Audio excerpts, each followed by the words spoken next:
Throughout recorded history, mankind has dreamt of building the perfect society, an empire that might somehow satisfy the needs of every man. An ancient legend casts the shadows of one such society that is said to have existed long ago. 2,500 years ago, the Greek philosopher Plato set down a dialogue called the Critias. He recounted the story of an ancient Greek poet and statesman named Solon. Solon had journeyed to Egypt in search of wisdom to help the government of his beloved Greece. The Greeks had been beset with factions and troubles, so Solon took counsel from the priests of the city of Sais.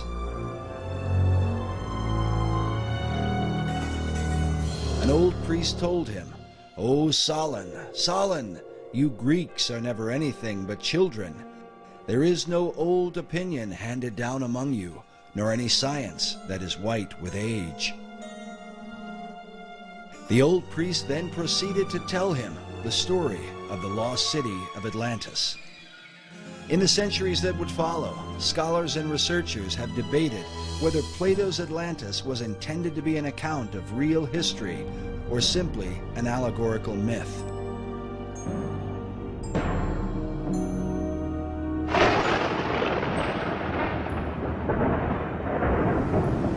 Some even suggest that Atlantis was really the antediluvian world, the wicked society destroyed by the wrath of God in the great flood of Noah. In the 20th century, Plato's account was further supported by Masonic philosopher Manly P. Hall. Hall claimed that Atlantis had once been a vast and mighty empire that extended to the whole world, a philosophic commonwealth of nations that one day was destined to be rebuilt. But who would rebuild it? And exactly who was Manly P. Hall? Manly P. Hall was probably the most highly esteemed occultist and Freemason of the 20th century. He understood the secrets of the ages long before he ever joined the Masons. Was really the foremost authority on the occultist side of Freemasonry, the deep, dark side of Freemasonry, the one that most Masons never ascend to. I can't really think of anybody close to him. Manly P. Hall was one of the leading people within this whole other world that we talk about. Hall authored over 200 books and is said to have given some 8,000 lectures on ancient philosophy. He is perhaps most remembered for his contribution to the mysterious Brotherhood of Masonry. Upon his death in 1990, the Scottish Rite Journal, a Masonic publication, noted that he was often called, quote, Masonry's greatest philosopher. Among his teachings was that contained in Masonry and all the secret orders was the ancient wisdom of lost Atlantis. Hall wrote that for more than 3,000 years, secret societies had been laboring to create a background of knowledge necessary to the establishment of an enlightened democracy among the nations of the world. According to Hall, these societies could be traced back to ancient Egypt and had for centuries known of a secret place hidden from the eyes of common men, a place that would one day be revealed. In the 17th century, as settlers were colonizing the New World, Sir Francis Bacon, the leader of secret societies in England, set down his classic work, The New Atlantis. While archaeologists and treasure hunters have searched the globe looking for the lost continent, 400 years ago, Bacon, like many of his contemporaries, believed that Atlantis was America itself. Well, Bacon, to me, was really fundamental in the American colonizational scheme and its connection to the new Atlantis concept. He was trying to lay a foundation for what could be accomplished in the New World. While the Atlantis of Plato was a mighty empire known for the philosophy of its kings, Bacon would write of a nation governed by scientific achievement, filled with marvels and wonders never before seen. Bacon was talking about this new nation, talking about submarines, talking about unimaginable weapons of war, talking about flying machines and tall buildings. How did he come into possession of this knowledge? Did Francis Bacon outline the course of the New World before its time? And if so, by what power was he inspired to do so? While there are no states or cities that bear his name, his mysterious influence has compelled some to call him the real and true founder of America. His founding of America was really through other people who were following his work, following the program he'd laid out. Bacon was the head of Freemasonry and Rosicrucianism. He had a huge influence through being the chief of the Rosicrucian fraternity at the time. He had a huge influence on the birth of modern Freemasonry. And many of those Rosicrucians actually went into Freemasonry at that time to lift it up to its new level. And Freemasonry has a major influence on the founding of America. While many of the early settlers came to work the land for the cause of religious freedom, there were with them secret societies who came to the New World with another agenda. Secret societies came to America shortly after the Pilgrims arrived, and they were sent by a man named Sir Francis Bacon. You get this very strange mixture of people, many of whom understood even then the advantage, spiritually and otherwise, to having secret orders. Unless you understand the influence of the occult societies on the development of America, on the establishment of America, upon the course of America, why you get completely lost studying our history. And they were the ones through which this work was being put into operation in England, in Europe, and eventually in America and the world. So that America then could be used to lead the world into the philosophic empire. You understand that America was founded by Christians as a Christian nation. However, there were always those people on the other side who wanted to use America, use our military power and our financial power to establish enlightened democracies throughout the world and restore lost Atlantis. Yeah, maybe Bacon had it right. Maybe Atlantis is not something yet to occur, but maybe it's occurring right now in America. In his lifetime, Sir Francis Bacon referred to himself as the herald of a new age. He promoted a new universal order for the whole world. Can this be what early American founders referred to with the words Novus Ordo Seclorum, the new order of the ages? And does this vision affect America today?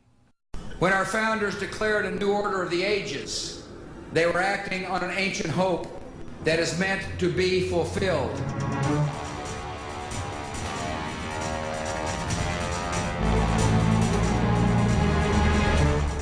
As America marches forward, spreading democracy throughout the globe, is she merely promoting freedom or fulfilling an ancient plan? Is she following a course planned for centuries by men who believe she is chosen for a secret destiny?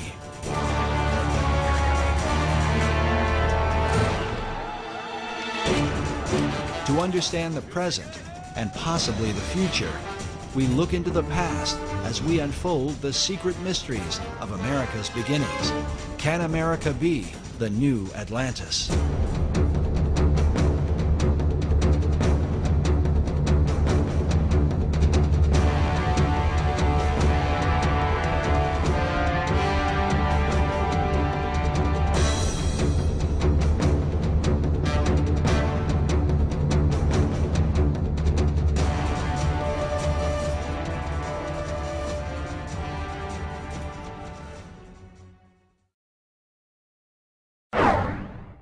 The movie National Treasure revealed to many the role of Freemasons in the founding of America. Often seen as a shadowy organization with hidden agendas, Masonry was portrayed in a positive light. Was this coincidence, or could there have been something behind it? I think there's probably a little something behind it.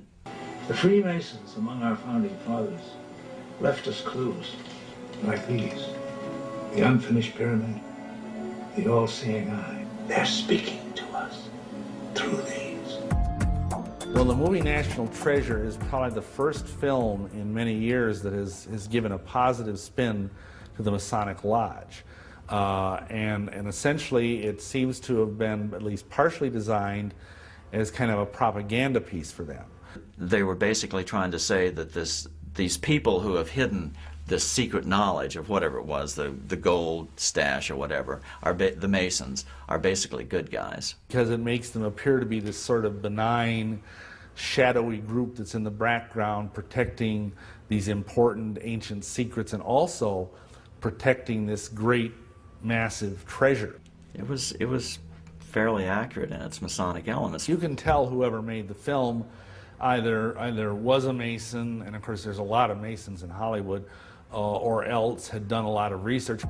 Screenwriter Jim Kauf, who developed the storyline for Disney Pictures, claims no Masonic connection, yet some researchers are not convinced.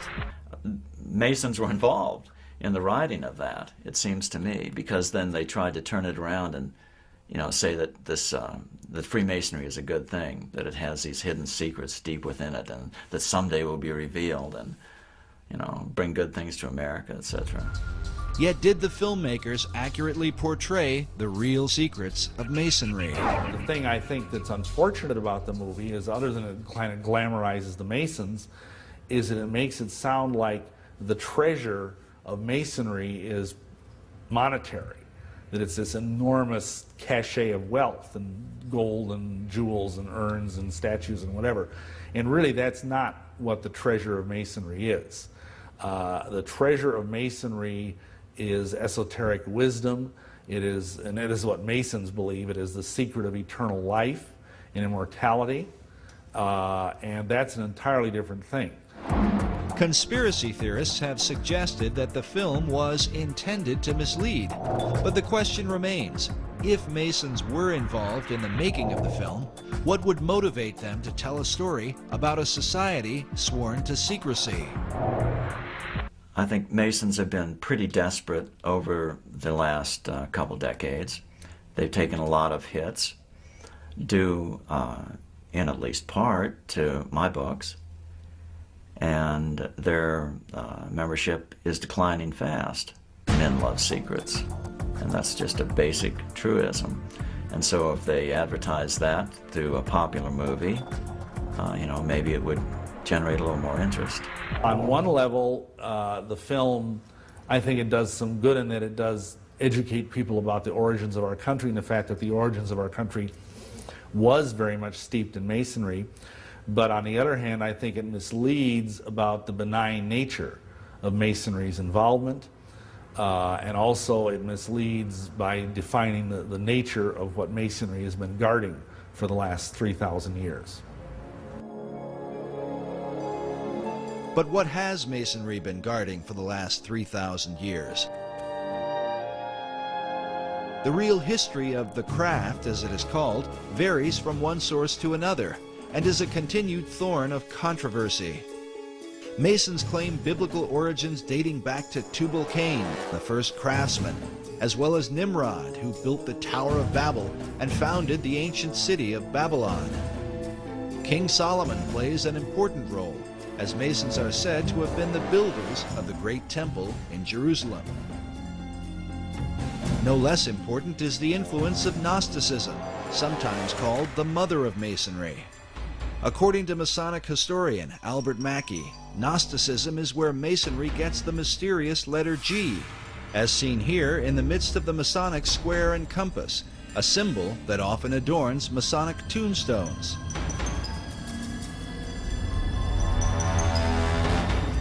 Known for rejecting the biblical Gospels, the Gnostics claimed to be the real Christians, an issue the apostles spoke vehemently against in the New Testament. The Gnostic Gospels have been promoted by writers like Elaine Pagels and celebrities such as Jane Fonda. It was the Gnostic teachings that formed the heart of Dan Brown's blockbuster book, The Da Vinci Code. The Gnostics were known to express a humanistic view of Christ, a view they are said to have exploited for the purpose of justifying their debauchery of women. Hence the tales of Jesus and his alleged relationship with Mary Magdalene, a view often attributed to the Gnostics and repeated in Brown's controversial book.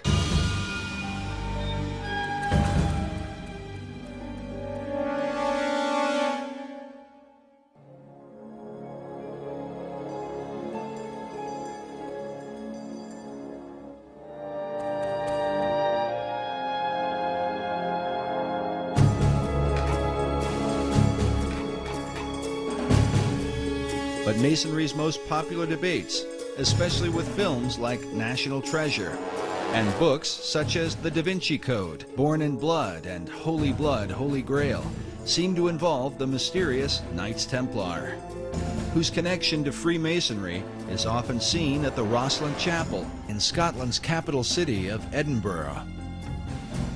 A place that not only reveals much about the Templars and Masonry, but within may be secrets to the founding of the New World. But whatever the connection or controversy, most Masons trace their craft back to the mysteries of ancient Egypt. Egypt is like pretty much the proximate fountainhead of all esoteric mystery teaching. After the example of the Egyptian craftsmen, the Masons carved their own imagery in the great structures of Europe. Secret signs and symbols were embedded into their work, the meaning of which was to be hidden from outsiders. These were the craft masons who actually built the temples. If you look at European architecture, you know, all those big cathedrals in Europe, Cologne Cathedral in Germany, Notre Dame in Paris, Salisbury Cathedral in England, and all those beautiful cathedrals were all built around the 1200s and 1300s. And it was these masons who knew their business, and they wanted to keep their skills secret. All the great cathedrals of Europe were built by stonemasons who had an understanding of esoteric lore, and they're basically riddles in stone. When Masons came to America, they practiced their trade in the same way they had in Europe, embedding secret codes within the design and foundation of the American colonies. Some believe this may account for the geographic location of the 5 great Revolutionary War cities. In particular, Boston, New York, Baltimore, Philadelphia, and Washington, D.C. have all been built in perfect alignment along the eastern seaboard.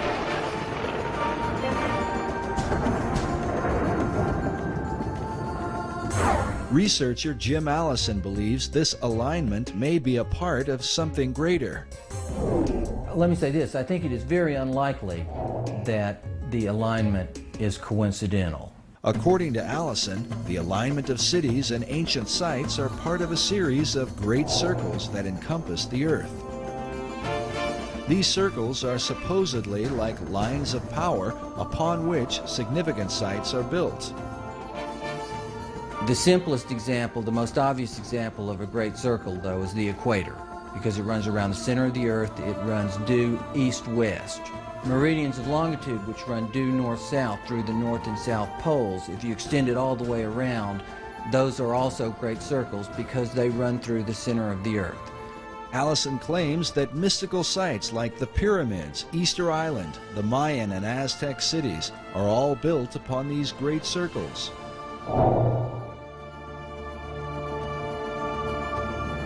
In addition, one of these great circles contains the 5 cities that date back to the era of the American Revolutionary War. Washington, D.C., Philadelphia, Baltimore, New York City, and Boston are in fact aligned. They're fairly close together. The distance from Washington, D.C. to Boston is 400 miles. And as a result of that, you can see the alignment just on a flat map, because the curvature of the Earth is not so much over that distance to distort it. But on a three-dimensional map, it's even clearer. But is this just a curious coincidence, or could there be some hidden meaning behind it? In the 1920s, an Englishman named Alfred Watkins noted a series of straight tracks or lines upon the Earth's surface that seemed to connect the ancient monuments and holy sites around the world.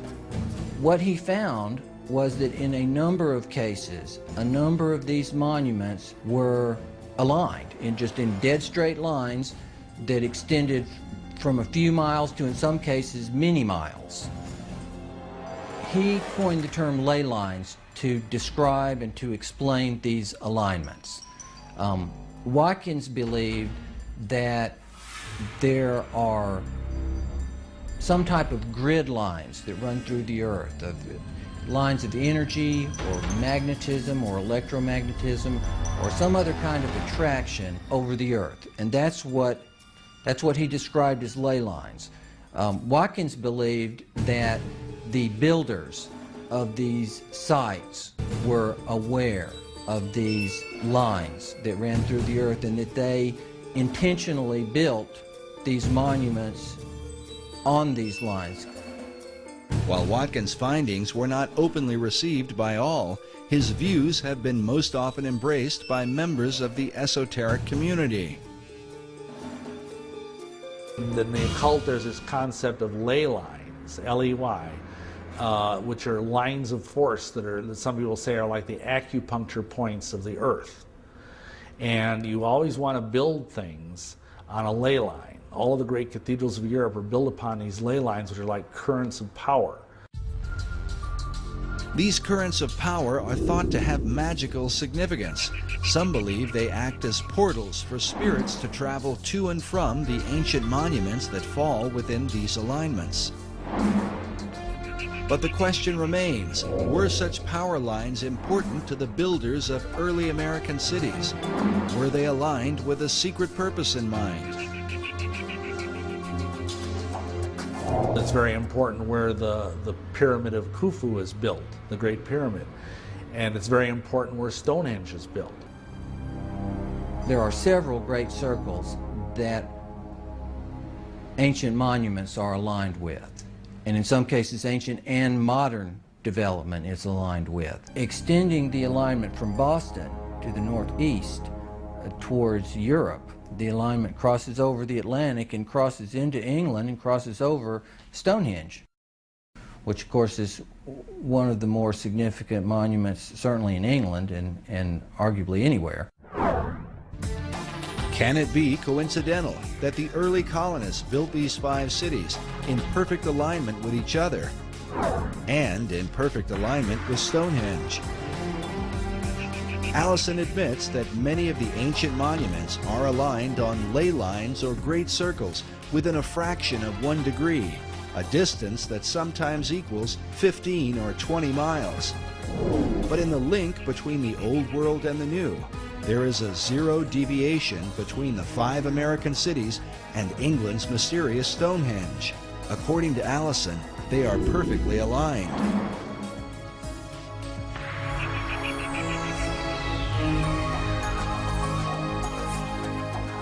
Can such a perfect alignment be unintentional, or the result of some natural attraction of ley lines in the earth? There's some dispute about that amongst people who study these ley lines as to whether the builders were aware of an attraction and they built it for that reason, or whether there was possibly an attraction that they were unaware of, but nonetheless caused them to build these sites in alignment. But the simple fact is they are aligned. But the evidence continues. America's capital city, Washington, D.C., is said to be positioned on the 77th meridian west, considered a sacred location referred to as God's longitude. In his book, Marking Time, author Duncan Steele argues that the early expedition of Sir Walter Raleigh, known for the lost colony at Roanoke, was not quite the failure it seemed to be. Raleigh's intent, according to Steele, was not really to establish a colony, but rather to capture God's longitude by locating the 77th meridian. The goal of the occultist who understands these concepts is to have things exist within the sacred harmonies of the earth. And if indeed they believe that the 77th meridian was somehow very sacred, then it would be incredibly important for them to plant their flag there. In Washington, D.C. is even found Meridian Hill, said to mark the precise location of the sacred longitude. Raleigh himself was a member of Bacon's secret society in England.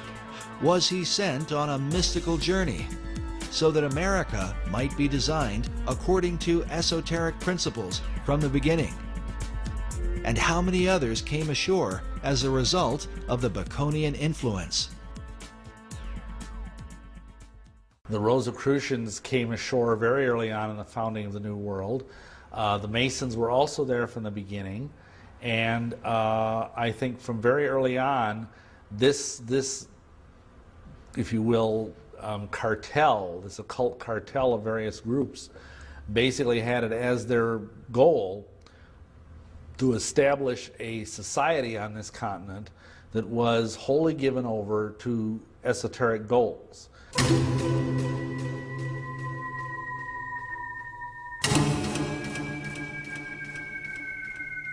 The Rosicrucian Order, with its modern headquarters in San Jose, California, has for centuries been linked to Freemasonry.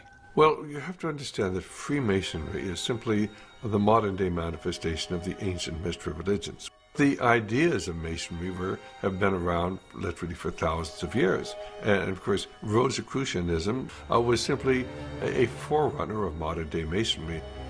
The order takes its name from its primary symbol, the rose and cross. Like Masonry, the Rosicrucians trace their religion to the mysteries of ancient Egypt. Their power base in San Jose centers around an Egyptian museum. There are chapters of the Rosicrucians studying every place across America, and one only has to go up on the internet, and they actually have websites where they recruit people into the Rosicrucian order. People have no idea that these people are even here. Perhaps the reason for their lack of exposure is that they are dwarfed by the chief of all secret societies, the ancient order of Freemasonry. Nevertheless, the Rosicrucians are said to be the first of the secret orders to have opened a door in the New World. The very first that we know of occult beachhead in America was Rosicrucian. I was out on a speaking tour recently, and I had the opportunity to visit the Ephrata Cloister, it's called, in Ephrata, Pennsylvania.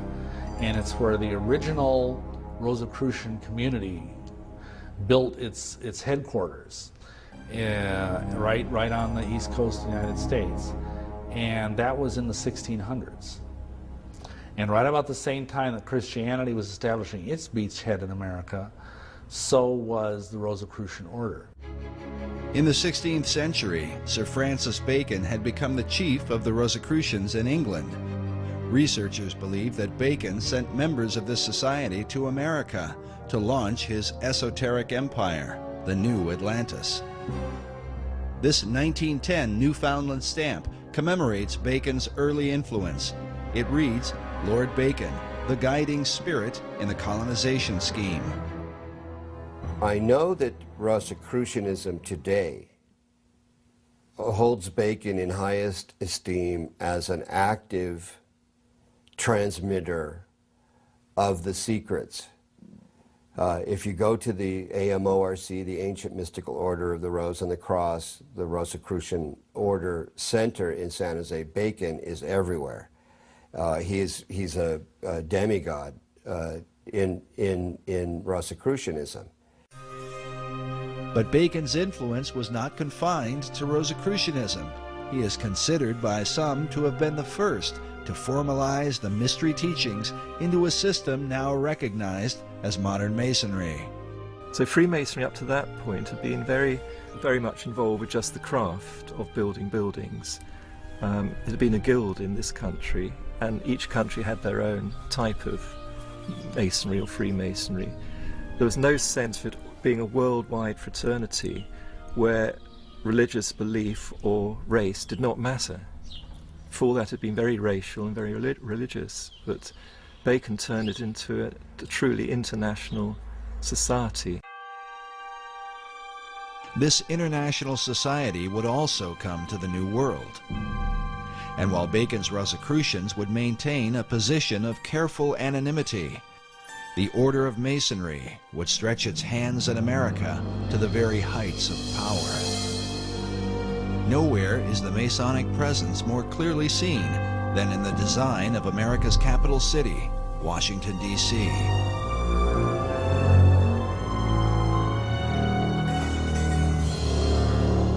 yes, Washington, D.C. is completely based on Masonic architecture. The whole architecture is laid out in an occult manner with Masonic symbology. Every major building in Washington, D.C. has a Masonic plaque on it. I mean, the Masons have permeated, and the other secret societies have permeated our society since the very beginning. In his book, The Secret Architecture of Our Nation's Capital, author David Oveson confirms the esoteric influence of Masonry in the design and building of Washington, D.C. Oveson reveals the occult ceremonies surrounding the laying of the city's cornerstone, a ritual that involved the father of the nation, George Washington. 200 years later, in a ceremony commemorating this event, Senator Strom Thurmond, himself a 33rd degree Mason, is pictured alongside the cornerstone upon which is carved a Masonic square and compass. If you either look at the map of Washington, D.C. or try and drive in Washington, D.C., you think it must have been designed by a nutcase. But actually it was designed by a Freemason, a French Freemason named L'Enfant. I think Pierre Charles L'Enfant was his name. And it's full of esoteric symbolism. Oveson writes that, like the pyramids of Egypt, the entire city was built in alignment with the stars, and suggests that the hidden purpose for the Masonic rituals is that America might be empowered by the gods of the ancient world. Can this be the reason for the pagan god and goddess images that have come to represent America? Tradition often claims that America was founded as a Christian nation only. But if this is the case, why are its symbols those of the pagan religions rather than images of Christ, the apostles, and stories from the Bible? Well, I think that this is where the great confusion comes in. America was founded as a Christian nation, but it was also founded as an occult nation. And there have always been two parallel forces here in America. One the Christian, one the occult, dating back into the 1600s. And until you understand that, you can't understand anything going on in the world today. The conflict between Christianity and the occult has compelled some to reject entirely the influence of God in early America. In February of 2005, CBSNews.com posted an article titled Our Godless Constitution. In it, author Brooke Allen wrote that our nation was not founded on Christian principles, but on Enlightenment ones. God only entered the picture as a very minor player, and Jesus Christ was conspicuously absent. A chief issue of debate are the very symbols that define the United States. Where did they come from, and what or who exactly do they represent? For many, the answers lie in the secret societies. I mean, you can see their influence on the back of the Great Seal of the United States, where in 1782 they put on a pyramid capped by an all-seeing eye with the slogan beneath, Novus Ordo Seclorum, the new secular order of the world. That was in 1782. It was put on the back of the Great Seal of the United States, hidden there until about 1935, when it was taken off the back of the Great Seal of the United States and put on the back of the American dollar bill, where it is today, symbolizing the influence of the secret societies on America. And you know, there are some of our Christian ministries that want to tell you that a cult symbol is a Christian symbol. It just goes to show how effectively the Christians have been misled, and they've been misled intentionally by people who've infiltrated the Christian movement and have told them, oh, this is a Christian symbol. Well, where in Christian symbology do you come up with a pyramid? Where in Christian symbology do you come up with a glorified eye? This is all the symbology that everybody who's involved with the occult understands. The glorified or all-seeing eye is known as the Eye of Horus, one of the most important gods of the Egyptian mysteries. Other pagan icons include the Washington Monument, an obelisk normally dedicated to the Egyptian sun god. Meanwhile, the idea for the Statue of Liberty was taken from the Colossus of Rhodes, one of the 7 wonders of the ancient world, and combined with the imagery of the goddess of ancient Babylon, Queen Semiramis. But what do these esoteric elements tell us about the founding fathers of America? Who were they, and what was the light by which they saw the world and themselves in it? The majority of the people who were in the founding fathers were either deists, or else they were free thinkers, or they were Rosicrucians, or they were Masons, or they were all of the above. But the issue is not black and white. Researchers are careful to point out the God-fearing nature of early Americans. If we take the founding of America as the time when the Puritans came over, if that's the time that was taken, and the landing of the Pilgrims, you remember, and that date there, if that was taken as the founding of America, there was no question. These are solid Christians, out, and they were looking for freedom. They did not want to be persecuted by either the church in England, which was the Anglican Church, so the Puritans would have been persecuted as dissenters. Nevertheless, so if we take that date, that era, when the Puritans came over, they were coming over seeking freedom, religious freedom. And so they wanted to settle the land and build their little churches and worship the Lord as he told us to do, and in the manner in which he told us to do in the scriptures. That's what they wanted to do. So without question, it was settled in the beginning as a Christian nation, an opportunity to come over freely. Unfortunately, you got other people who wanted to do the same thing, but they weren't necessarily Christians.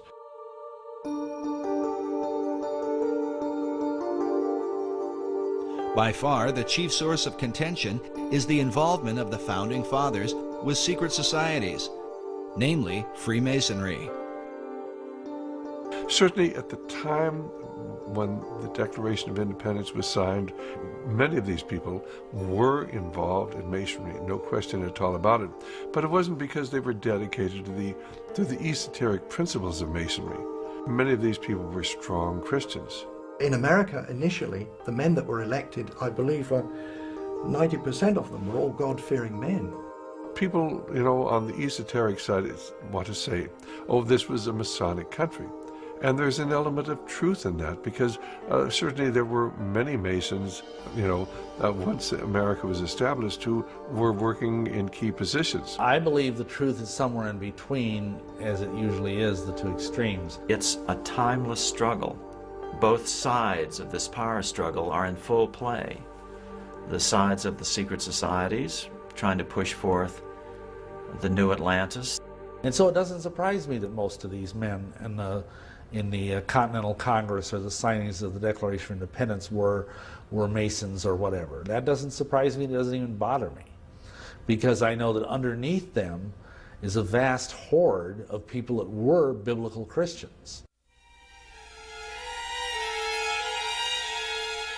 Masonry's history with America is filled with both mystery and controversy. Because of its secrecy, and because its members are bound by terrible blood oaths, Masons are reluctant to come forward with testimony. It's a secret society. It has always been a secret society. And to reveal anything about these secret societies ensures your death. And people who've tried to expose Masonry, even to this very day, risk their lives in doing it. Yet from the shadows, some light appears. When you actually go into Masonry in the first 3 degrees, why, you promise that if you ever reveal any of the secrets of Masonry in the first degree, why you'll have your tongue cut out, and you'll be buried in the sands of the sea up to the level of your neck at the level of low tide. And at the 2nd degree, I believe they cut out your heart, and the 3rd degree, they're going to cut out your entrails and burn them.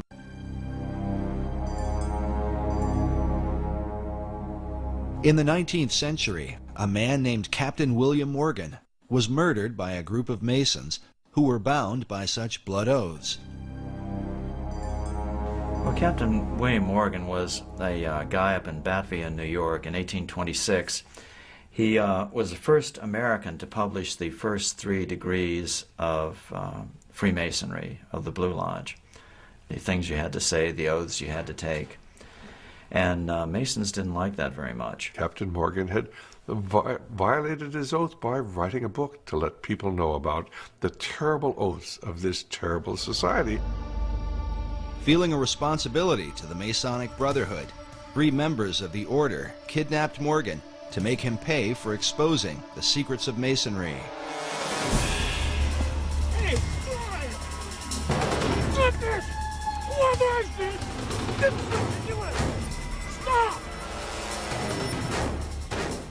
He was captured by a group of Masons and taken and killed. And later on, the perpetrators made deathbed confessions of it all, so it was all very well known.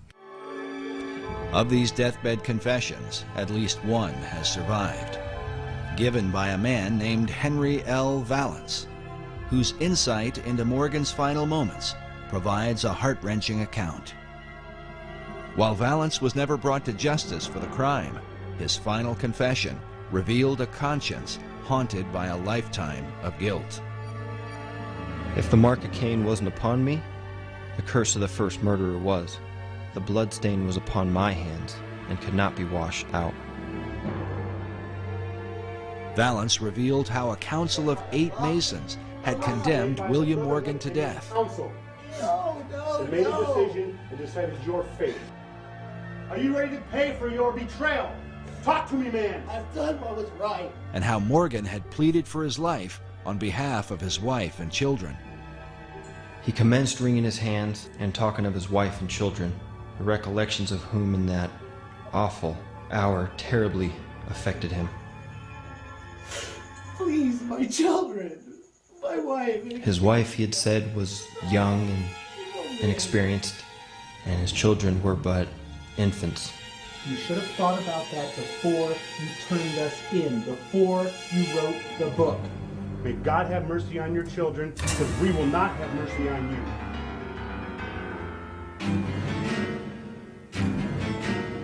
Despite Morgan's plea for mercy, Valance and his fellow Masons were determined to carry out their grim task. They gave Morgan time alone to prepare himself to die. How Morgan passed that time, said Valance, he could not tell, for everything was quiet as a tomb within.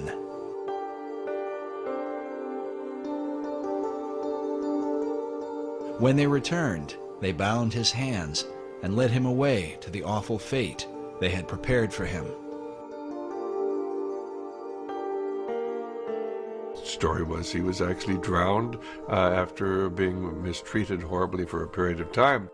Well, when the word of this got out, and people began to realize this dangerous influence of Masonry within our society, why the membership of the organization fell off dramatically. As one investigator put it, as one writer put it, Freemasonry, which was rampant throughout the country at that time, almost dried up overnight. The public outrage over Morgan's death was profound, but when those who had murdered him were sought out, the people of the United States discovered that justice was not so easy to obtain.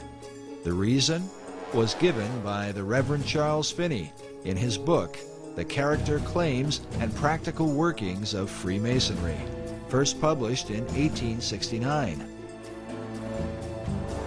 Finney was a former Mason who lived through the Morgan affair.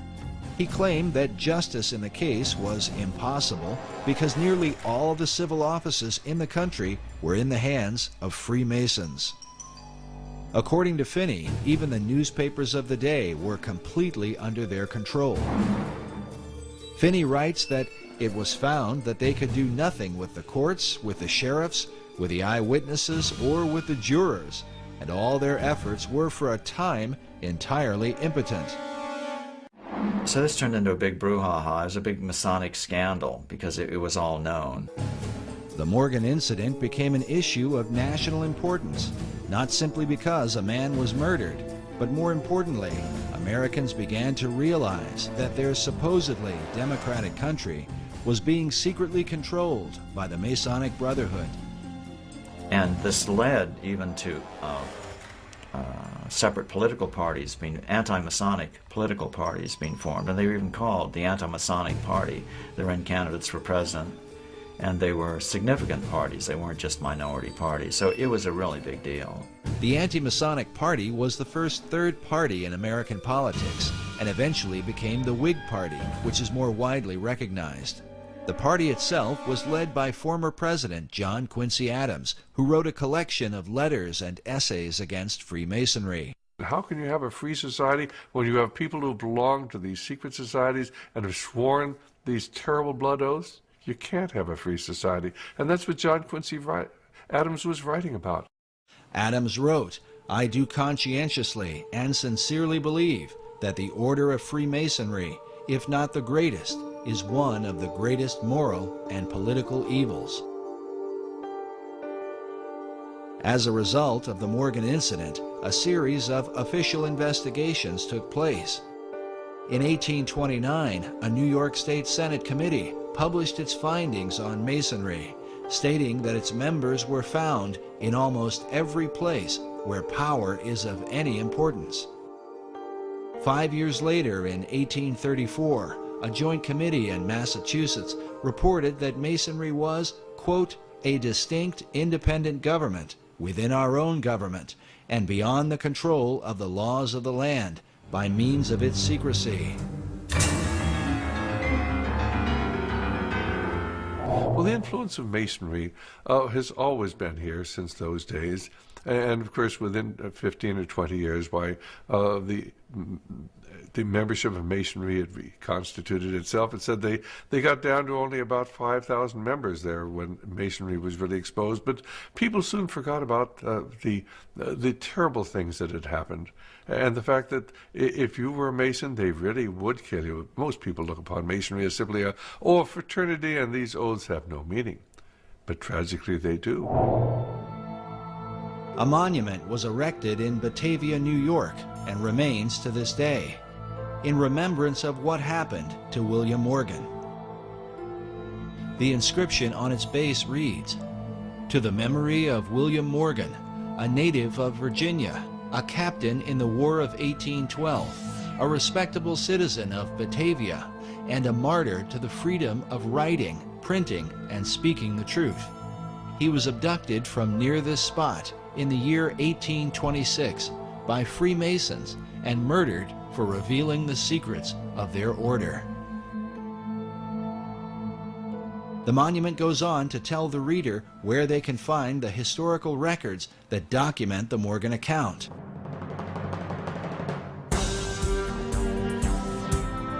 Why would the citizens of Batavia have gone to this length? Crimes are committed every day, and people sometimes murdered. Why draw attention to William Morgan? Did they desire to warn future generations? Was it because the people of that time recognized, as Charles Finney asserts in his book, that America was being controlled by Masons from behind the scenes? But for what cause? For greed, power? Or is the answer most likely found in the great Atlantean plan? In order to bring forth the destiny of America and lead mankind into the vision of Plato and Sir Francis Bacon, the secret societies would have to control the new world, and in time, subdue the old.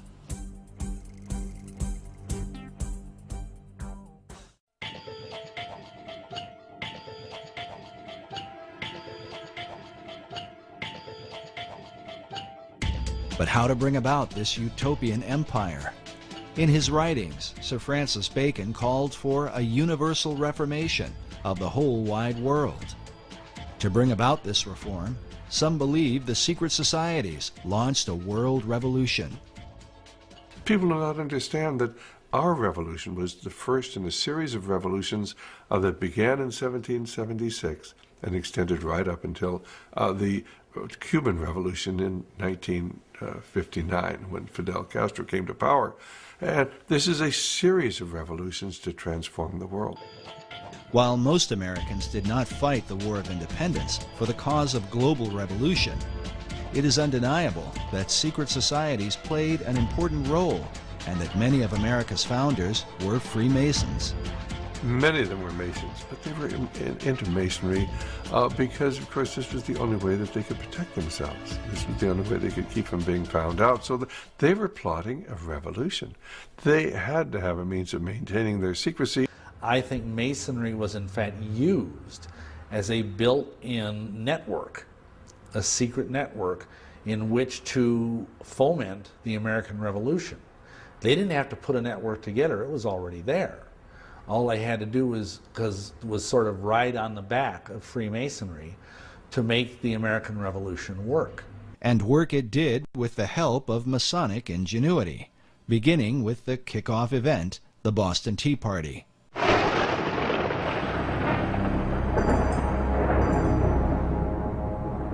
And what was the Boston Tea Party? Who was behind that? Who were the raiders of the English tea ship? Admittedly, at this point, it was the Masonic Lodge in Boston. They were all Masons. It was the Masons wanting to implement this revolution. The leader of the men who dressed up like Indians and threw the tea into Boston Harbor was the legendary Paul Revere, whose famous ride would alert Americans that the British were coming. Pictured here with a teapot commemorating his rebellion, Paul Revere was a prominent member of the Masonic Order. George Washington, known as the father of our country, along with many of his generals, were also Masons. Yet Washington's involvement with Masonry is hotly debated. Our information is that he did not do anything with the Masonic Lodge for the last 30 years of his life. The debate centers around a letter written by George Washington to the Reverend G.W. Schneider on September 25, 1798, just 15 months before Washington's death. In the letter, Washington says specifically, "I must correct an error you have run into of my presiding over the English lodges in this country. The fact is, I preside over none, nor have I been in one more than once or twice within the last 30 years. And in Washington's case, I defend him by saying the Masons are very secretive. When they approach a man to be a member of their organization, they will not and cannot tell him what it's all about. But what they can do is to say, well, you see, there were all these famous people. They were Freemasons, and they can name off the kings, and today, of course, they can name off Washington. And so the candidate will then argue to himself, well, who am I? I'm just a little guy, you know, or I might be a senator, but nevertheless, who am I? Compared with these, if it was good enough for them, surely it's good enough for me. If it's secret, it's going to be a good thing. So they get in, and they're not told the whole story. They're not told in the first, second, or even third degree. They're not told the whole story, but little by little, as they acquire more knowledge, and as they are deemed to be faithful to the cause, they are told more. And that's just how they get the people in. It is only fair to mention that many Masons continue to insist that Washington was very active in the craft. Yet there is no debate about the Masonic membership of Benjamin Franklin, who is deeply involved not only with Masonry, but a whole variety of secret societies in America, in England, and in France. Societies that had everything to do with his success during the American Revolutionary War. Benjamin Franklin is a very paradoxical, complex fellow, as might be expected for someone who was such a great genius. But at times he seems like he's a Christian. At times he seems like he's a scoundrel. At times it seems like he's a Luciferian, and at times it seems like he's a Rosicrucian. He was a strange character, Benjamin Franklin, a sort of a shuttle diplomat between Philadelphia and Paris and London, England. He was, of course, an ambassador in Europe, and when he was over in Europe, he became a member of a group called the Hellfire Club, which was a kind of pseudo-satanic organization in 1700s. It was founded by an English nobleman named Francis Dashwood, and it basically existed as a place where men could gather and have orgies and worship the devil and basically get loaded and do whatever they wanted, under the guise of it being a satanic society. The Hellfire Club was a part of the so-called gentlemen's clubs of 17th and 18th century England. While the debauched behavior of these groups was initially tolerated, once they began to dabble in satanic rituals, they were forced to go underground, literally. Hellfire Club, as a matter of fact, I used to live quite near that place. It's on the west side of London, at a place called West Wickham. It's a hill. It's a chalk hill, now of course covered in grass, and on the top of that chalk hill is a church. On the top of the church there's a golden ball. There's a cross on top of that. Now that's a Christian church, but inside the hill is a cave. Often those chalk hills, they do have caves inside them. It's the way they're formed. And in the cave there, they would gather together. Now, I don't say that it was the church, the occupants of the church that gathered there, but whether they knew it or not, the Hellfire Club would hold their meetings once a month underneath the church. And Benjamin Franklin would go and visit that at the times when he came to visit England, yeah. He was very much apparently into some of the ideas of the esoteric movement of his day. A book on witchcraft, magic, and the supernatural claims that Benjamin Franklin often came to Sir Francis Dashwood for information on the occult. Dashwood himself was said to be a Rosicrucian and leading member of the secret orders. In this portrait, we see a young Francis Dashwood with his hand posed in a fist-like position. In Masonry, this hand signal is known as the lion's paw, and is used in Masonic ritual. Among Satanists, however, this same gesture is said to be called the devil's claw. While it cannot be said how deeply involved Franklin was with the occult, the Hellfire focus on drinking and debauching women would certainly have agreed with his character. He was very famous for being a ladies' man. He was very much a playboy, which of course would be contrary to being a devout Christian. The Hellfire Club had great disdain for Christianity. In fact, they did not call themselves Hellfire, but rather the monks of Medmenham Abbey. Such parody was the influence of a French priest named Francois Rabelais, condemned as a heretic for writing a series of perverse comedies called Gargantua and Pantagruel. In them, Rabelais mocked religion, glorified immorality, and defended man's right to pursue without restraint the desires of his own will. Adopting his philosophy, the Hellfire motto was, "Do what thou wilt shall be the whole of the law." Could this have been what attracted Franklin to the group?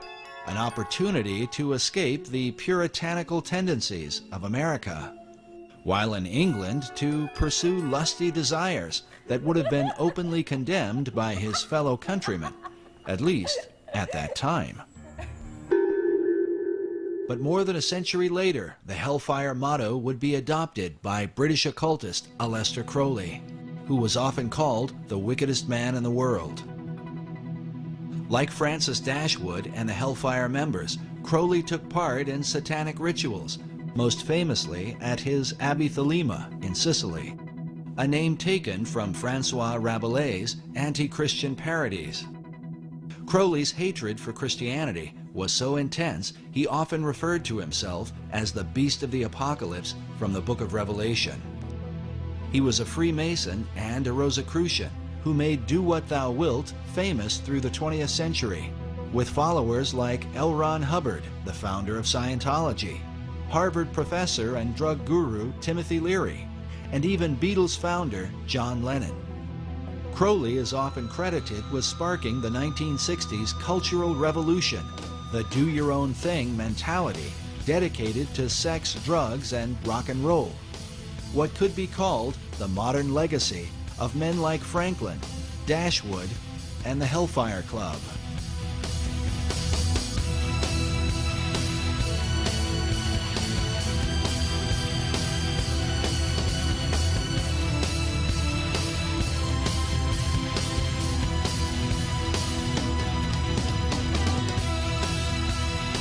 But wait a minute. Obviously, it cannot be said that Franklin's involvement with the Hellfire Club is to be fully equated with the often crazed activities of a man like Crowley or even Timothy Leary. Still, one must wonder what Franklin was doing with a group of immoral aristocrats who dabbled in devil worship, even if they were just kidding around, as some have suggested. Is it likely that this legendary founder of America, the man who discovered electricity, invented the bifocals, and co-authored the Declaration of Independence, simply spent his time in England getting drunk and seducing women? Franklin was known to be a crafty fellow. Could his dealings with Dashwood and the Hellfire Club have somehow been a part of a greater agenda? After all, Sir Francis Dashwood was no ordinary drunken rake. He also happened to be a member of the British Parliament and was a close friend and advisor to King George III, the man the American colonists would rebel against. The Hellfire Club itself were made up of English nobility, some of whom held high offices in the King's government. Was it mere coincidence that these men, close friends of Franklin, just happened to be in power when the British were defeated? In his book, The Occult Conspiracy, author Michael Howard chronicles how Benjamin Franklin came to England in 1758 to discuss the future of the American colonies with Sir Francis Dashwood. Meanwhile, British historian Richard Deacon, in his History of the British Secret Service, claims that Dashwood's Hellfire Club functioned as a center of English espionage. Because of Franklin's many clandestine activities, some involving a British double agent named Edward Bancroft, Deacon and fellow historian Professor Cecil B. Curry speculate that Ben Franklin may have been a covert spy for the British government, known either as Number 72 or with the code name Moses. But was Franklin working for the British?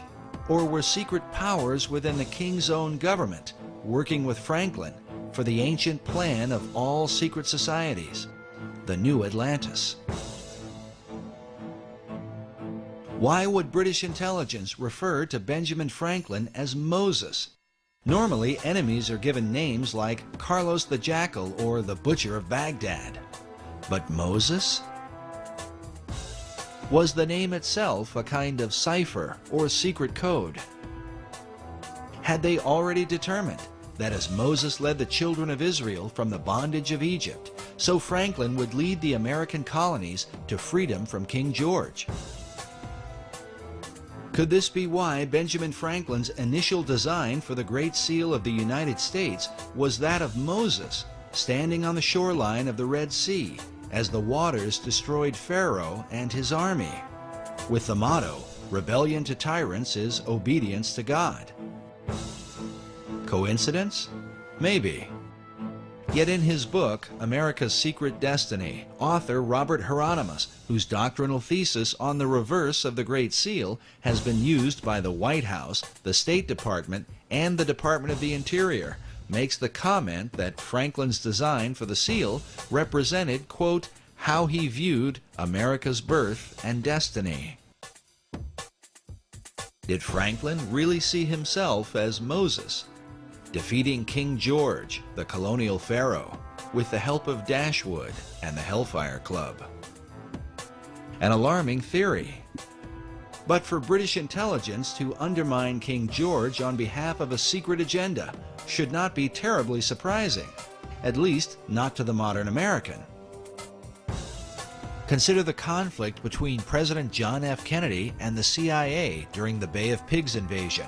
The CIA reportedly lied to the president on behalf of their secret agenda involving an assassination attempt on Fidel Castro, something that would later lead to the Cuban Missile Crisis.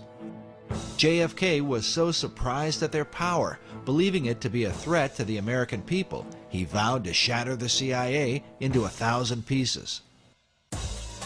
Or what about the Iran-Contra affair, where President Ronald Reagan stated emphatically that the U.S. was not providing arms to Iran in exchange for hostages being held by pro-Iranian terror groups? In spite of the wildly speculative and false stories about arms for hostages and alleged ransom payments, we did not, repeat, did not trade weapons or anything else for hostages. But Reagan soon returned with an apology once he learned that, yes, the U.S. was illegally selling arms to Iran, an enemy country. The profits from the sales were then being used to finance a secret CIA operation involving the Contras in Nicaragua. As with JFK, Reagan claimed that he had been manipulated and lied to by secret powers within the intelligence community. It's going on that had been kept from me in various covert Mr. operations. President, did they deceive you? You didn't answer whether Poindexter and North deceived you. Presidents Reagan and Kennedy were humiliated at being the most powerful men in the world who were unaware of what the hidden powers in their own government were up to. Well, at least in the case of Kennedy. It was later revealed that President Reagan knew more about the covert actions of the intelligence community than he had let on. After all, his vice president, George Bush Sr., was the former head of the CIA and a member of an elite secret society known as the Skull and Bones.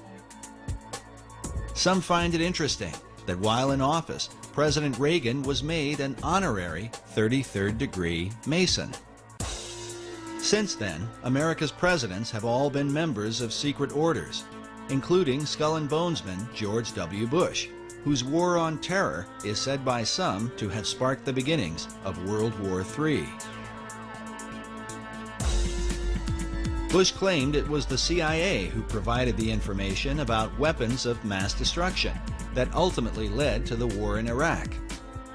As of the making of this documentary, that information has turned out to be false. An intelligence error? Maybe. Or perhaps the same powers that were working in the days of Benjamin Franklin have never really ceased to function. Is it just a coincidence that the war on terror has provided the opportunity to spread democracy to all the world? And this is what people don't understand, as our president talks about how we want to bring democracy to all these countries of the world. Well, why doesn't he want to bring a republic to these countries? We were a republic. We were never a democracy. It is only the people from the mystery religions and the secret societies who are pushing this idea of world democracy, or this combination of enlightened nations, enlightened democracies to rule the world. As incredible as it may seem, there are really people who believe that. They're working full-time to accomplish that goal. And until you understand that they are the primary force behind the wars of this last century and World War III, which we are entering into today, unless they understand that the whole idea is to create this reestablishment of what they believe is lost Atlantis, this wonderful utopian society that they believe existed eons ago. Anybody who studied the history of America knows we were not established as a democracy. Our founding fathers didn't believe in democracy. They wanted a republic, a government of law, not the democracy, which is what the secret societies have been working for well over 3,000 years. Could this be the secret behind what's happening in the world today? And was this the underlying motive in the war for American independence? To wrestle the new world from the power of the old, that it might in time be used to bring forth the great Atlantean plan envisioned by Sir Francis Bacon. Benjamin Franklin certainly knew the works of Francis Bacon and all the ethics and things that he was trying to establish. Bacon was a man that Benjamin Franklin had much in common with. Both men were the leading scientists of their time. Both men were involved in printing, and both men published works that helped to transform the people of their generation. Both men developed their own system of ciphers and secret codes, which they used for intelligence purposes during wartime. And both men were deeply involved in the Masonic and Rosicrucian movements of their day. Franklin was a member of Masonic and secret orders in America, in England, and in France, the three countries involved in the American Revolution. But some researchers argue that his influence in France truly demonstrates his loyalty to a plan that looked beyond America, to a global revolution. He was the master of the Lodge of the Nine Sisters, Neuchoir, the Lodge of the Nine Sisters right in Paris, and that's where the revolution started, incidentally. So he was lodge master there every time he visited the place. He, as so many young people, very intelligent people, really believed that man could create a better society without being totally reliant upon God. And of course, we know that eventually he went to France, and when he was in France as the American ambassador to France, he was instrumental in pushing these ideas that led to the French Revolution. Franklin went to France to convince King Louis XVI to finance the American Revolution. But in the process, Franklin was preaching radical ideas that would later on inspire the French to overthrow Louis, the very monarch who had helped to pave for the founding of America. Americans desperately needed money to fight the War of Independence because, according to Franklin, England had ruined their economy to keep America from becoming too prosperous.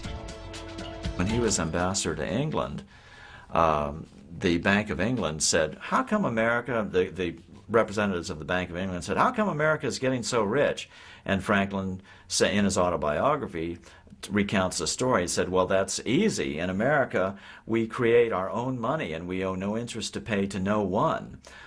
So the Bank of England said, oh, that's very interesting. So they immediately had passed through Parliament the Currency Act of 1764. And what did the Currency Act do? It outlawed the creation of America's own money and put America on the gold standard, made Americans pay their taxes in gold or silver coin, which of course was very scarce in the American colonies in those days. So what was the result? It immediately plunged America into a deep depression.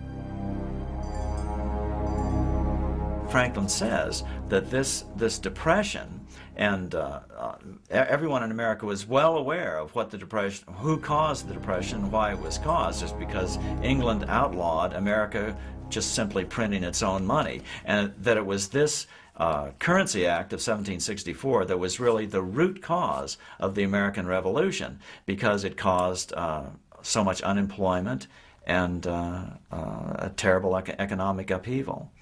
And Franklin's quote is, we could have endured a little tax on tea and other matters, but it was England's taking away our ability to create our own currency that was really the root cause of the revolution. And so King Louis supported the American cause through financial aid and the use of troops. But some years later, many of the French soldiers who fought for America would return to France to fight the French Revolution. Among their leaders would be an American hero, the Marquis de Lafayette, who served alongside George Washington. Lafayette was also a Freemason and close acquaintance of Benjamin Franklin, the man who seemed to be the friend of nearly all the revolutionaries of the day. It was Benjamin Franklin who initiated Voltaire himself in 1778. He could then brag and say, "Oh, Voltaire was a Mason." Ooh. People would say, if it's good enough for him, it must be good enough for me. I don't know what it's all about, but it sounds like a good thing. While the writings of Voltaire inspired the French revolutionaries, Americans were compelled by another of Franklin's close friends, Thomas Paine. Thomas Paine was a member of the Lunar Society. Benjamin Franklin would go and meet with them, yeah. Anyway, he recognized in Thomas Paine that the fellow was, he was pretty good at writing. And so he brought him back with him to Philadelphia. And he wrote the pamphlets that started the revolution in America. It was a little booklet called Common Sense. Thomas Paine wrote that, and it was kind of inciting people to war against King George III. With the help of Paine and his fellow Masons, Franklin worked to create the revolutionary mentality among the colonies. Yes, Franklin developed the concept of the virtuous revolution. The thought of revolting against a monarch amongst European people was absolutely anathema. It went totally against the European mindset of the divine right of kings, where government is of God, kings are appointed by God, and so the virtuous revolution was something really different. But not all Masons went along with Franklin's ideas. like the man known as the Great American Trader, Benedict Arnold, also a Mason who chose to side with the British during the war. Nevertheless, for good or for ill, Masonry was clearly at the helm of the War of Independence. It seems ironic, however, that American Masonry today owes its allegiance to the very country it rebelled against. Modern Masons trace their official beginning to the United Grand Lodge of England, founded in 1717.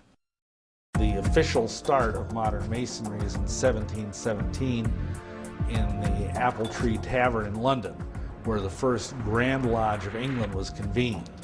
And that's called the Mother Lodge, because essentially all English-speaking lodges precipitate out of that. And for example, all American lodges, all the different Grand Lodges of the different states, all ultimately owe their allegiance and their warrant to the Grand Lodge of England. Yet prior to the formation of the Grand Lodge, the seeds of modern Masonry had already been sown through the work of Francis Bacon. Francis Bacon established the Masonic organization, that whole body that was established by Francis Bacon.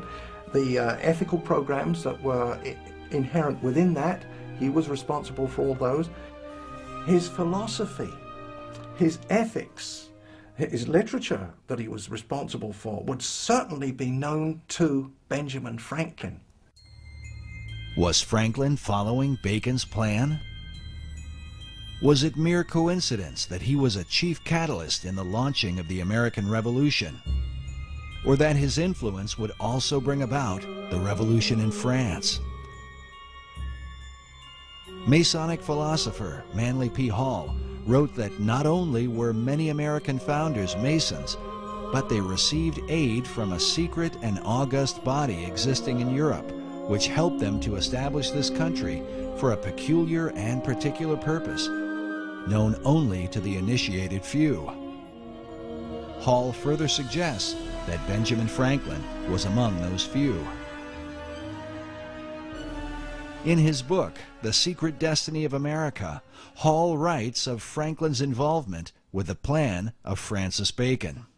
In Chapter 13, titled Bacon's Secret Society Set Up in America, Hall features an illustration showing the eastern seaboard with Benjamin Franklin overseeing it, while beside him is the shadow of Bacon. Hall claims that Franklin spoke for the secret societies and that most of the men who worked with him in the early days of the American Revolution were also members. He says, quote, "The plan was working out. The new Atlantis was coming into being in accordance with the program laid down by Francis Bacon." To those who have studied him, Sir Francis Bacon is one of the most enigmatic figures in world history. Baconian societies have existed for centuries since his death in 1626. All of them credit Bacon with the great advancements of the New World. Bacon is such an interesting character, such a complex character. He was right at the center of the storm politically. He even claimed in one of his writings that he was in possession of all knowledge. You can't say that he was ignorant of the Christian concept. He obviously had some concept of Christianity and speaks of the Lord Jesus Christ, and yet he's a proponent of the New Atlantis concept. Just a very complicated character. Bacon is known as the father of modern science and the grandfather of the English Enlightenment. The phrase, "knowledge is power," is often attributed to him and represents his philosophy, that through knowledge or science, mankind could transform himself and the world into its highest state of enlightenment. His dedication to science and learning led to the birth of England's premier scientific organization. When the Royal Society of England was formed in 1662, they named Bacon as their model and inspiration. There's a book written by Thomas Sprat, who was the first president of the Royal Society. So this goes back to the early 1700s, and he wrote a history on it. And he acknowledged there that Francis Bacon was the originator of the idea.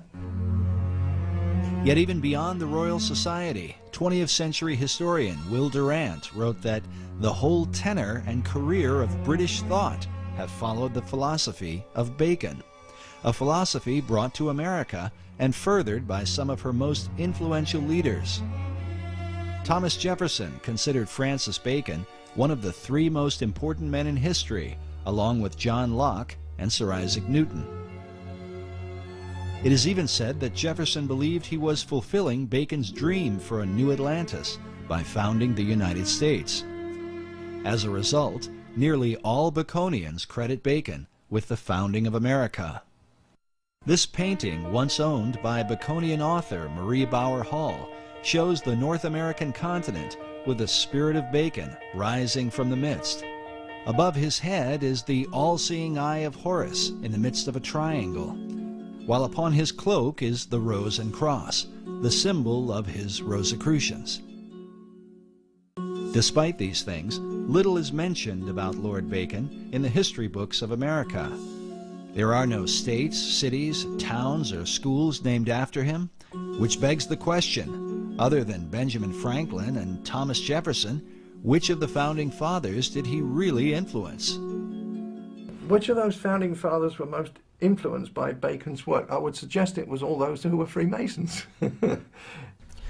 Well, I think probably all the first presidents of America who were Freemasons, you could say, were influenced by him because of the influence that went into Freemasonry, but by Bacon. But I expect some were more influenced than others, or more inspired than others, and some may not even have known that Bacon was behind it all, in the sense of an inspirer. But maybe they all did. I mean, they were pretty intelligent men.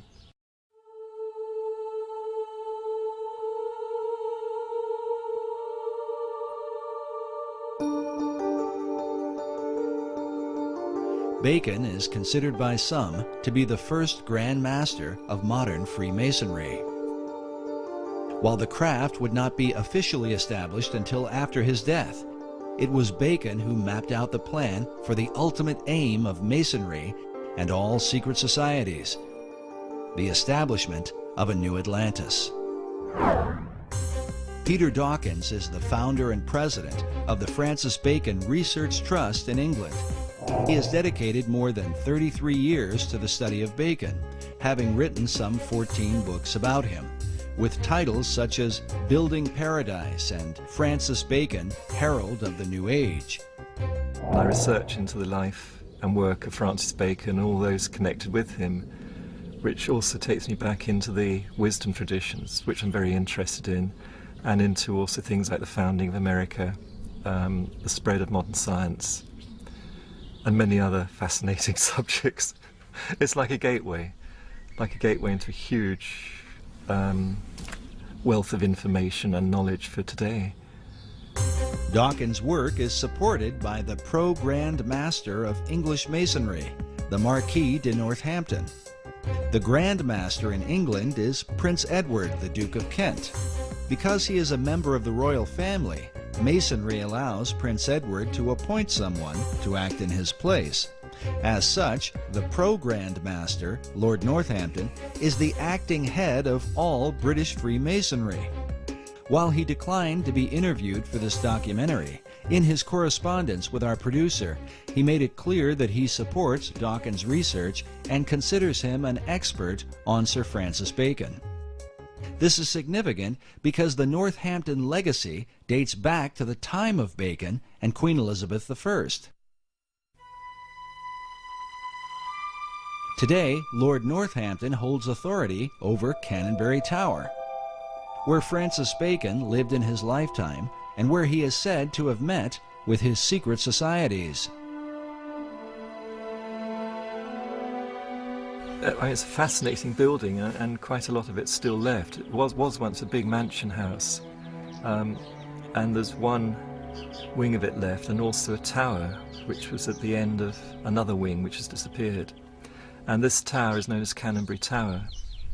And the whole mansion itself was was enlarged and decorated by a man called Sir John Spencer in Queen Elizabeth's time, and he'd had a year as Lord Mayor. He was quite an important guy in the City of London, and very, very wealthy merchant. And he had a home in London itself, and he also had Canonbury Mansion as his country home, because then it was in the country. You know, now it's just surrounded by London, you know, part of London, but then it was in the country, up on a hill, and a wonderful place to go to get the country air and good for your health. And Sir John Spencer was clearly involved with Freemasonry and the early Rosicrucian group, and he embellished all the rooms of the house with special carvings on the oak panelling, which have Masonic and Rosicrucian themes.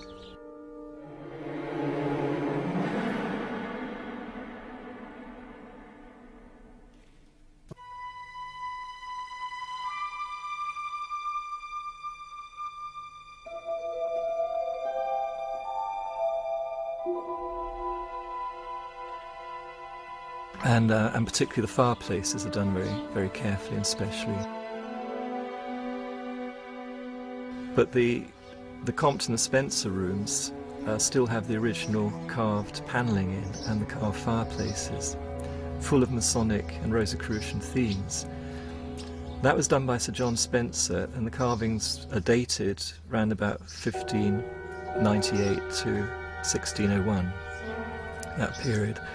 Well, eventually the house was taken over by Francis Bacon when he became when he was made Lord Keeper of the Great Seal and then Lord Chancellor, and he rented the house for the rest of his life. And it's during this time that what's called the Invisible College was founded, and many other things were done, and he's known to have carried out scientific experiments there. And it's quite clear too that the house was the perfect meeting place for his Rosicrucian group. You know, it was a headquarters outside London. It was private in those days. It could be well protected out of prying eyes. This labor of pursuing knowledge in secret represents Bacon's belief and method of working. In his New Atlantis, he wrote of a society that observed all things, but was known by no one. The symbolism of Bacon's home at Canonbury Tower, with all its mystery, supports the mystical view of the man, held by Dawkins himself. Well, using sort of Eastern terms, I'd say he was a master, but what in India they call a real master. But he was here in Europe, in the UK, or in England at that time. And he was just an extraordinary being. I actually think that he was the one that Paracelsus made the prophecy about, called Elias the Artist, referring to Elijah. And in tradition, Elijah is said to come again and again to prepare people for the coming of the Messiah, or coming of the Christ, which has many different interpretations. And Bacon himself called himself the herald of the New Age, which is the title of Elijah. The question posed by critics of Baconian theology is, what Christ did Bacon come to herald? Was it the Christ of the Bible, or the Christ of Masonry and the ancient mystery religion? In the ancient mysteries, a trinity is also recognized, and is represented by a symbol that is little talked about, but one that some believe stands at the heart of all the Masonic tradition. It is known as the 47th proposition of Euclid, or the Pythagorean theorem. Manly P. Hall illustrates and explains the occult symbolism of this theorem in his book, The Secret Teachings of All Ages. According to Hall, the right triangle represents this trinity. The perpendicular side symbolizes the masculine, or divine father, while the base represents the feminine, or divine mother.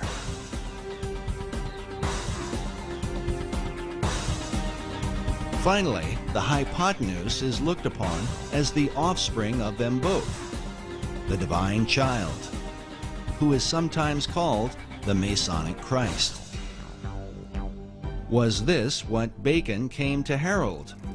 A Christ that delivers man through knowledge or science.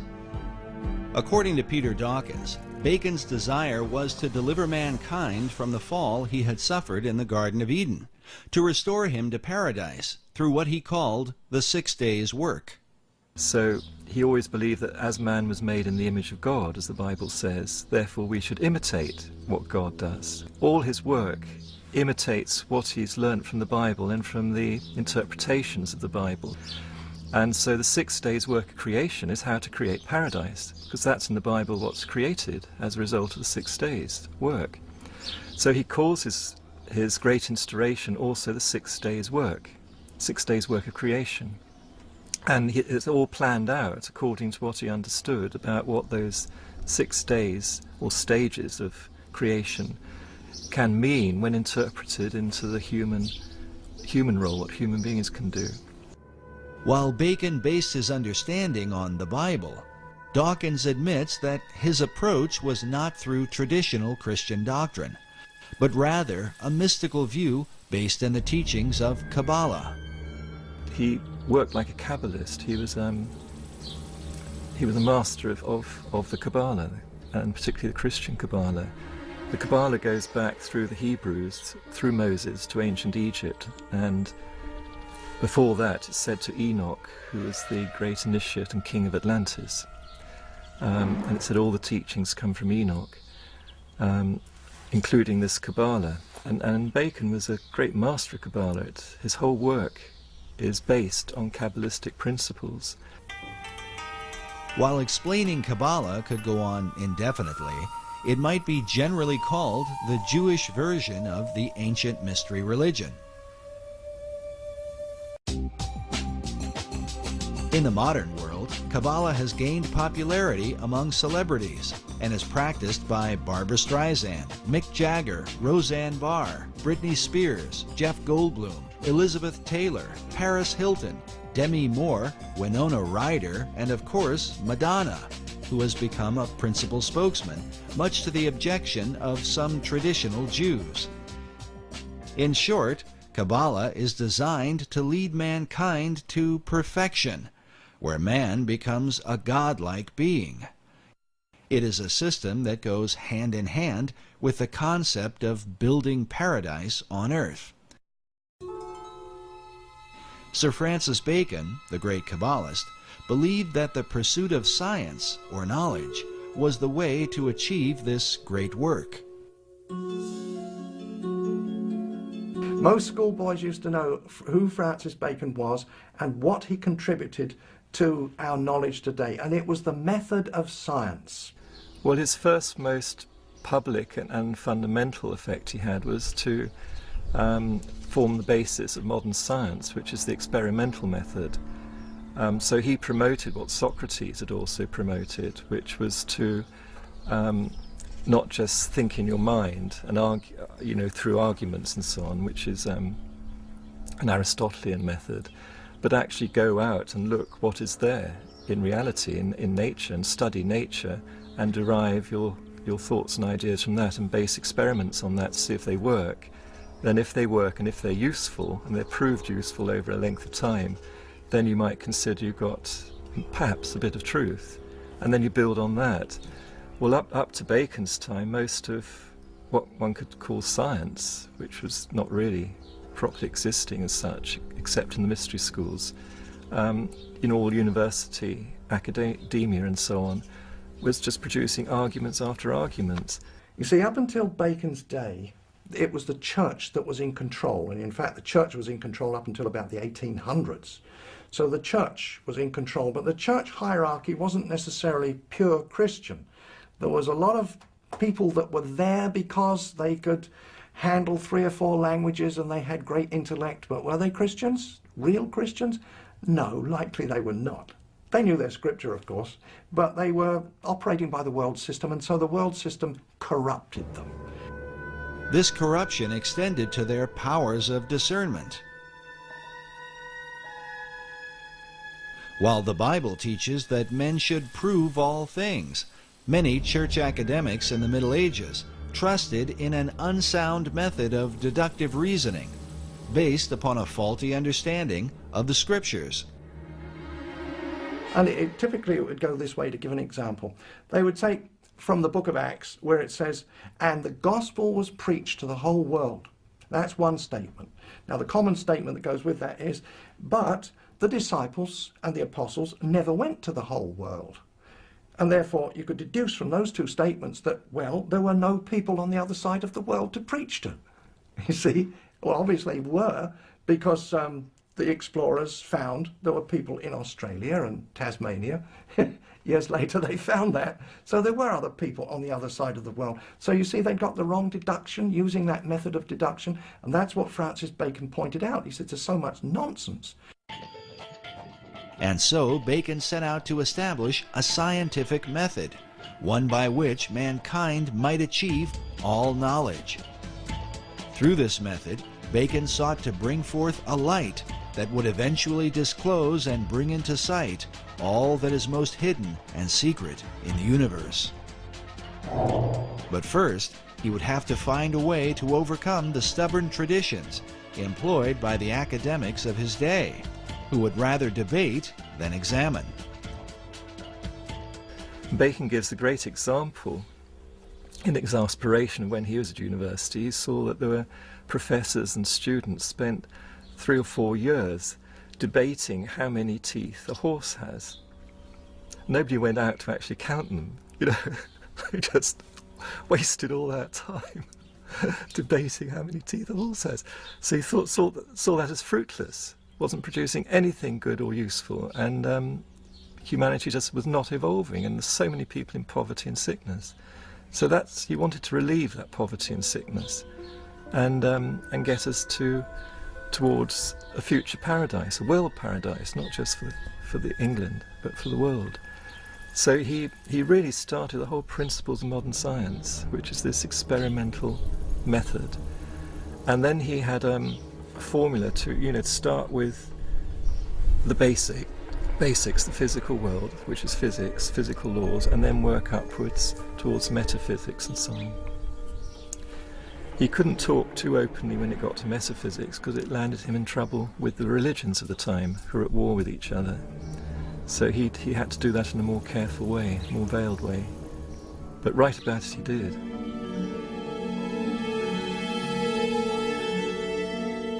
Bacon's metaphysical ideas led him into teachings that would have been condemned by both the Catholic and Protestant churches of his day. He is said to have made contact with the spirit realm, and that upon hearing a heavenly voice, he was given his life's work. To protect himself, he kept his practices veiled within secret societies, in particular the ancient Brotherhood of the Rose and Cross. The Rosicrucians had long believed that powers and principalities from the spirit realm possessed secret knowledge that might be used for the benefit of mankind. These and other teachings were to be kept hidden from those considered profane, and especially from the Church. The Rosicrucians had to be a secret society. Their object was to discover God's truths after him. But some of their methodology was bordering on witchcraft. For instance, the transmutation of base metals into gold. They claimed they could do it. I don't think so. They claimed that they could communicate with angels and demons. Well, in the first place, the scripture tells you not to do it. But their idea was that if you could do that, surely those people, those creatures at least, the angels and the demons, they know a lot of things that we don't know. After all, they've been around since time immemorial, and they are familiar with heaven itself, so surely they can tell us many secrets. Well, the church, you see, would take a dim view of that, and they could be put to death for that sort of thing. The Rosicrucian Society had been formed in England prior to Bacon's birth, in part for the purpose of protecting Queen Elizabeth I. In the 16th century, the conflict between Roman Catholicism and the Protestant Church of England was at its peak. Mary Tudor, the daughter of King Henry VIII, took the throne and earned the title Bloody Mary. They were looking for another heir, and so there were no boy heirs of, or no legal boy heirs of Henry, but he had daughters. And so we have Mary. And Mary was now 37, she was one of his daughters, and so she was installed as queen, and that was just after he died, so that would be in 58. And she was a Catholic, a dyed-in-the-wool Catholic, and she had actually married Prince Philip II of Spain. Of course, he was a Catholic too. So the first thing that Mary did was to repeal those laws which permitted the Protestants to practice their religion. Repealed them and then forcefully put to death as many Christians that were of the Protestant faith as she could find. Within the confines of the data that we have, she put to death 300, so there was 300 martyrs there that we know about in the short 6-year reign that she had. No one was safe from Mary's wrath against the so-called Protestant heretics, not even her own sister. Elizabeth Tudor was also the daughter of King Henry VIII, with his second wife, Anne Boleyn, whom Henry had married after divorcing Catherine of Aragon, the mother of Queen Mary. When she was installed as queen, she put her sister Elizabeth I in jail because she was suspected of being Protestant, so she went to the Tower of London. While imprisoned in the Tower, Elizabeth formed a friendship with a mysterious member of the court, a mathematician and mystic named Dr. John Dee. He was known in the early Elizabethan days as the real wise man, the magus, and he was into a lot of esoteric study. You know, he was certainly an initiate of the wisdom traditions.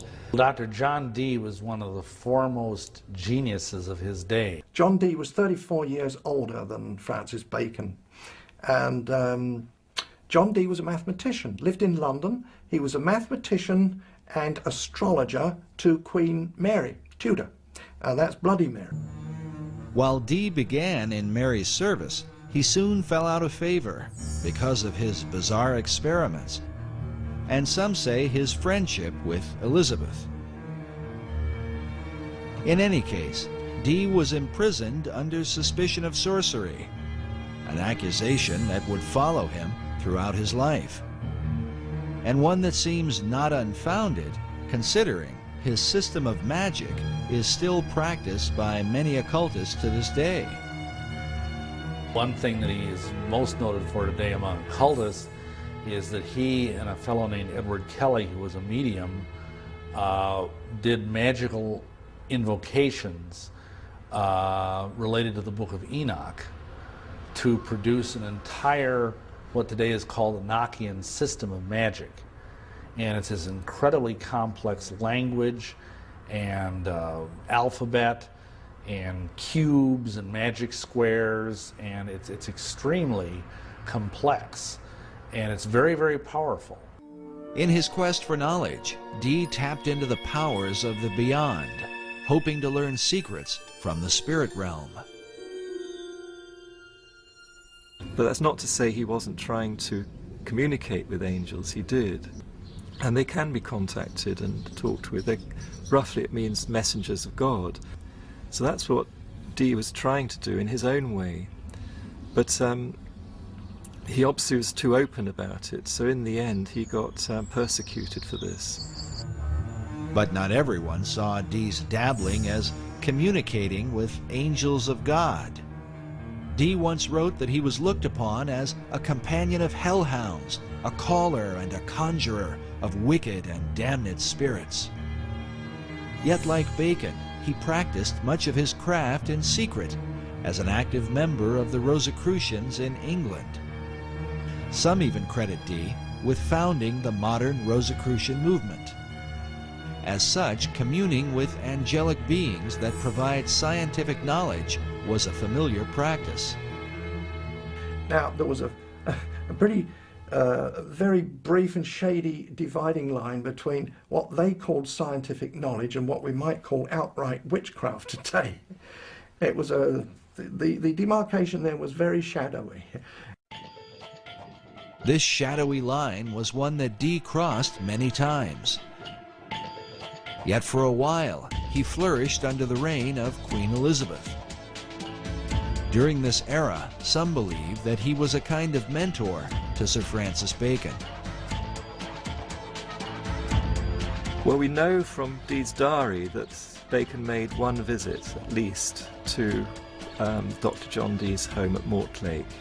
And when these visits were recorded, Dee was meaning people had come to talk with Dee and discuss esoteric matters with him and to use his library and so on like that. So we know that that's a historical record we have. Otherwise, it's circumstantial evidence.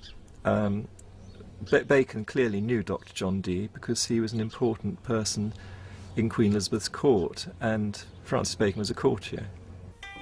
Perhaps the reason for the lack of records in Bacon's relationship with John Dee is that their work was done behind the veil of secret societies. There's always been these secret societies trying to promote learning and raise the level of people's thought and culture to a kinder level and higher level. But mostly they've worked in secret because the church, most of the different churches have been so, well, not very kind. The problem we're dealing with here is that Europeans discovered an awful lot of information, and very important, good, solid information of sciences that had been, developed richly elsewhere and that were brought into Europe and were so threatening to Christianity that they had to be suppressed. We know what happened to Galileo, and we know what happened to endless numbers of Giordano Bruno and so many others in science. They had to go underground.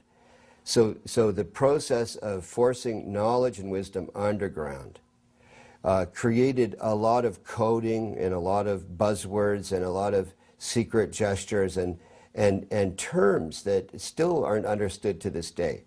So Dee is amongst that group. While men such as Galileo were persecuted for representing scientific knowledge, the secret societies of the Elizabethan era were in danger not for the knowledge they possessed, but how they obtained it, through occult practices of summoning spirits and conjuring demons.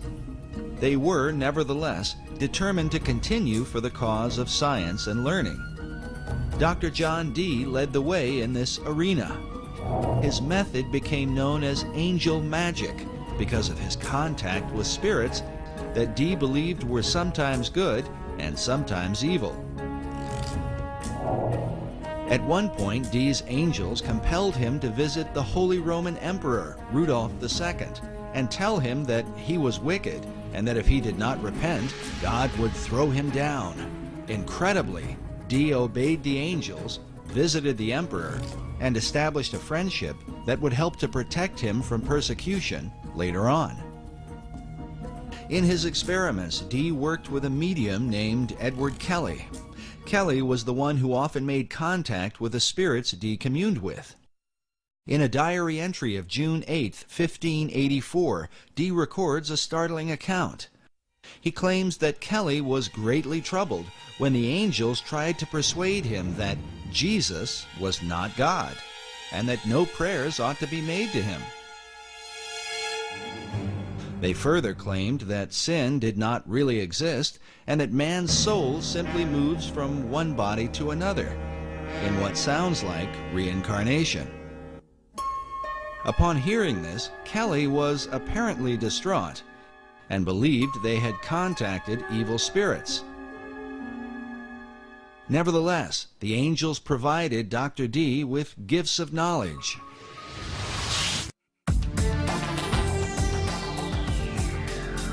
Dee was the first to apply Euclidean geometry to navigation. He built the instruments for and trained the first-rate navigators. He is credited with coining the word Britannia, or Britain, and his influence laid the foundation for what would become the British Empire. He made his own maps and is said to have charted the northeast and northwest passages in his attempts to increase the wealth of England by gaining access to the New World. And believe it or not, the New World has been secretly influenced by his example. John Dee is considered the original wizard. He was the inspiration for the character of Prospero in Shakespeare's The Tempest, and for Christopher Marlowe's Dr. Faustus. In the modern world, Dee was the role model for J.K. Rowling's Albus Dumbledore in the Harry Potter books, the character of Gandalf in Tolkien's Lord of the Rings, and even Ian Fleming's James Bond. Few people know that John Dee was the original Agent 007 in Her Majesty's Secret Service. Ian Fleming got the idea for his designation 007 for James Bond from the fact that that was how John Dee would sign his correspondence when he was overseas working as a spy for Queen Elizabeth. He would always sign his name 007. And that's where the concept came in for James Bond. Because James Bond was originally intended to be kind of a modern day Dr. John Dee, although it never really developed that way. While Dee's character continues to intrigue, some would argue that compelling the imaginations of literary minds was not his greatest influence.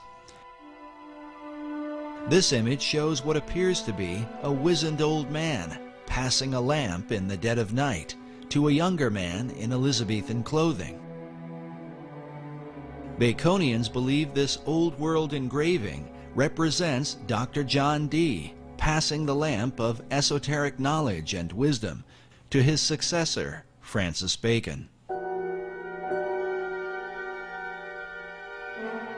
Both Bacon and Dee were men of science, dedicated to the advancement of learning. Both men were members of the Rosicrucian Society, of which Bacon would become the chief. Like Bacon, John Dee believed that America was indeed the lost continent of Atlantis. But where did he get this idea? Was it given to him by his angels?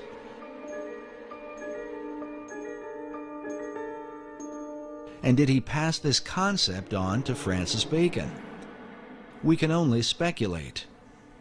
But when Queen Elizabeth took the throne, the dream of colonizing this new Atlantis would come closer to being a reality. When Bloody Mary, as she was called, this was Mary Tudor, who had been now on the throne and persecuting the Christians, and she died, perhaps ironically, with a false pregnancy. And so when she died in 1558, then after that, Elizabeth I came in as queen. And so there were questions of what day should be chosen for Elizabeth's coronation. The coronation of a new ruler was an important event, the timing of which, it was believed, could determine the success or failure of a monarch's reign. To ensure her good fortune, Elizabeth called upon her old friend, Dr. John Dee. He was the Queen's astrologer too. He computed the date for her to be crowned. Astrology in those days didn't mean necessarily what we understand it to mean today. There were some odd things about it, but there was a study of the stars, that we would call today astronomy. So they had to know about the movements of the stars and the planets, and they were pretty knowledgeable about that. So it was a strange mixture of astrology and astronomy. So that's what he was doing. It's debatable how the efforts of Dee's astrology impacted the course of England. But when the new queen took the throne, it marked the beginning of an unprecedented era in English history. During this time, the language of the New World would be transformed, ancient knowledge would unfold, and the course of the philosophic empire would be established. The modern world would be changed forever, largely because of Queen Elizabeth I. And she was bright. This was Queen Elizabeth of England, one of the brightest queens that England has ever had. Whether she was a true Christian or not was perhaps doubtful, but at least she did support the Protestant cause and not the Catholic one.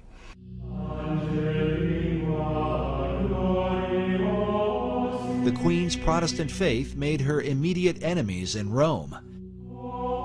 In April of 1570, Pope Pius V issued a papal bull excommunicating her from, quote, the unity of the body of Christ. Well, that meant that the Pope was saying to all the Catholic kings of Europe, go and invade England, kill the Queen, take over the country, make it Catholic, and I'll give you my blessing. So that was a huge threat to England and the Queen. So the English, who didn't like that, didn't like that idea, they formed a close-knit protection around the Queen and their country. To answer the threat of spies and assassins from Rome, the English set up an intelligence network under the leadership of Sir Francis Walsingham, known as the Queen's Spy Master. Among his secret agents were Dr. John Dee and later on Sir Francis Bacon, along with their Rosicrucian Society, which is said to have been formed in England for the purpose of protecting Elizabeth. But some suspect the Order of the Rose and Cross had yet another agenda. I think they would have definitely been on the Protestant side of things. They would have had a vested interest in using all of their both political savvy and occult savvy to protect the Queen, but I also think they had an esoteric agenda as well. This society had a very esoteric base. Behind it had links with the wisdom societies, the wisdom traditions throughout Europe, and inherited a lot of that wisdom light being passed on. And so they had an inner program which was to try to raise consciousness of society.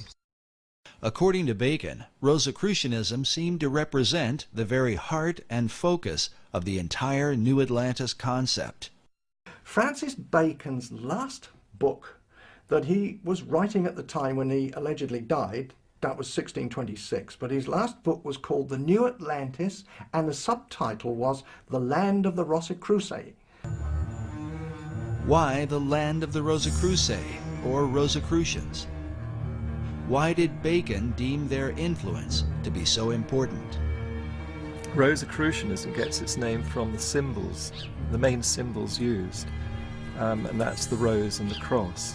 But these are very ancient symbols. They go back long way in time, and being used by different societies for thousands of years. In the hands of different societies, the symbol has been interpreted in a variety of ways. There is the decipherment of the rose that received much attention in Dan Brown's Da Vinci Code. The rose is a symbol of secrecy, and the term in Latin that characterized the relationship of the rose to secrecy was sub rosa, meaning under the rose.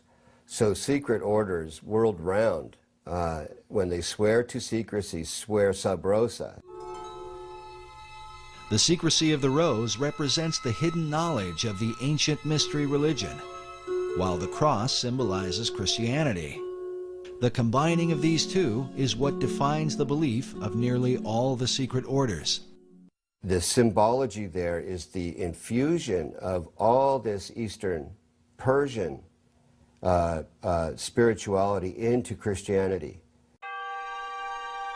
Was this fusion of beliefs a part of Bacon's plan? And what sort of impact could it have? The Reformers argued that the mixture of paganism and Christianity is what produced the Dark Ages. Would Bacon's program of the Rose and Cross be a blessing or a curse? And how would this whole thing be carried out?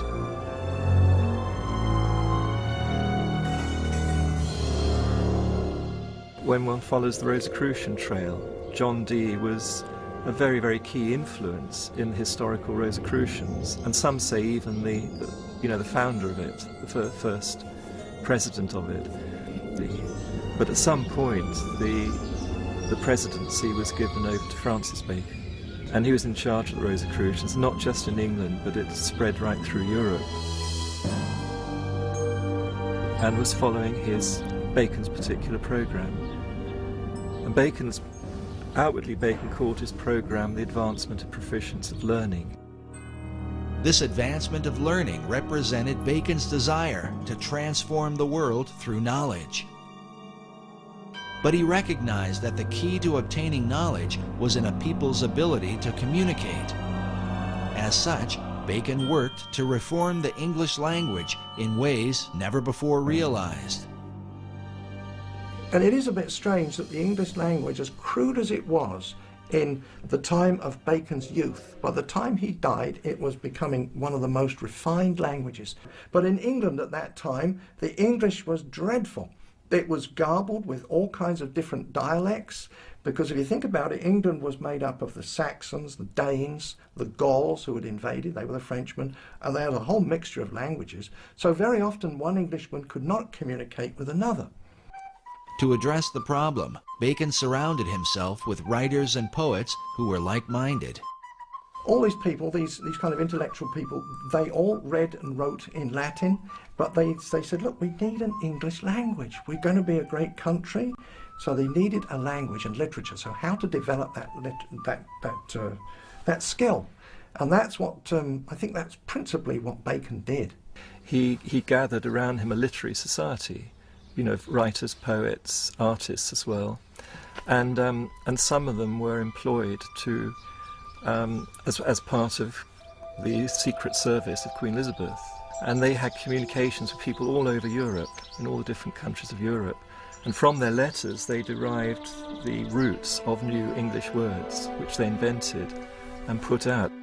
These new words were put out through a variety of literary works, books and poems and plays of the theater. Bacon's circle of writers and poets were largely responsible for the explosion of English literature during the Elizabethan era. They included such notable authors as Ben Jonson, Christopher Marlowe, Sir Walter Raleigh, and Edmund Spenser, to name a few. In addition, Bacon was dedicated to bringing the sacred knowledge of the ancient world to English-speaking people, knowledge otherwise kept hidden by the barriers of language. When he died, and subsequent to that, they've culled together at least 2,000 books. Not books that he wrote, because obviously one man couldn't write that number, but he had what he called a scriptorium. These were scribes who he paid to write for him. When he was the Lord High Chancellor of England, he had wealth, and he used to pay the scriptorium, these scribes, and he paid people to translate the classic books, Homer's Iliad, all the old Greek, the Roman classics, and all those classics, Livy, translate them all into English and put them in books. It turns out too that Bacon had a printing press. He had a factory with using brass plates for printing. That was his own thing. Nobody knew about that until rather recently. But nevertheless, there were 2,000 works that we know of that passed through his hands in one way or another to give literacy to the English public. Printing presses to make these books available to many people at a cheap price. But Bacon's purpose and that of his literary society was to prepare the people of the old world to colonize the land of the new. As the term colonization scheme suggests, the launching of Bacon's plan for America was not by chance, but by design. It could be said that his great scheme began at an early age, perhaps when he was sent by Queen Elizabeth I to the court of France, where he was inspired by the example of the French poets.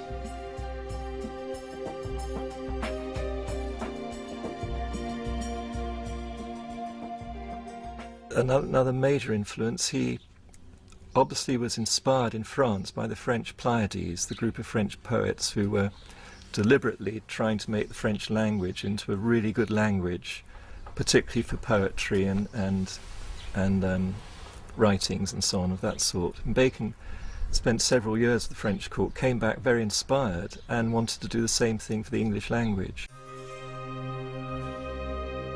Upon his return to England, he was sent to study law at the prestigious Gray's Inn in London, where his statue can be seen today. It was here that Bacon formed the beginnings of his own literary society, a secret group known as the Knights of the Helmet. The Knights of the Helmet were actually the name of a masque he wrote, or it's thought he must have written, because masques were put together by a lot of people for the royal court or for the Inns of Court, which was where the lawyers were. And to get a job as a lawyer or a minister or official in the government, you had to be, first of all, a lawyer, and you had to know how the royal court worked. So every year they had to put on huge celebrations imitating the royal court, and part of that celebration was masks. And many people were involved in creating these entertainments with their masks. Francis Bacon was just one of them, but he became a key one, and he wrote quite a lot of the mask material, which one can identify. You know, once you get to know Bacon and his writings, you can identify what was done. And he's acclaimed by the lawyers as being the great one who inspired them and led them and wrote for them, you know. But the Knights of the Helmets was the name of one of the masks at a key moment when the whole Shakespeare authorship, the name the Shakespeare was being used for the first time. The Knights of the Helmet took as their inspiration the Greek goddess Pallas Athena, who carried a spear and who wore a great helmet, a symbol of secrecy. According to tradition, one that wears the helmet of Athena becomes invisible. And they had to swear allegiance to it. Not only that, Athena, the goddess Athena, carried a spear that she shook in the eyes of ignorance. And she was one of the greatest goddesses among the Greeks, ruling through intellect and man's wisdom. Even as Dr. John Dee had been inspired by angelic beings, some researchers believe that a spiritual encounter with Pallas Athena gave Bacon the inspiration for his life's work. Well, in some of those cipher writings that he had written, he writes there how this, he heard an heavenly voice. The voice he heard inspired him towards secrecy and to imitate the work of God. The Divine Majesty takes delight to hide his work, according to the innocent play of children. Surely for thee to follow the example of the Most High God cannot be censored. Therefore put away popular applause, and after the manner of Solomon the king, compose a history of thy time, and fold it into enigmatical writings and cunning mixtures of the theatre.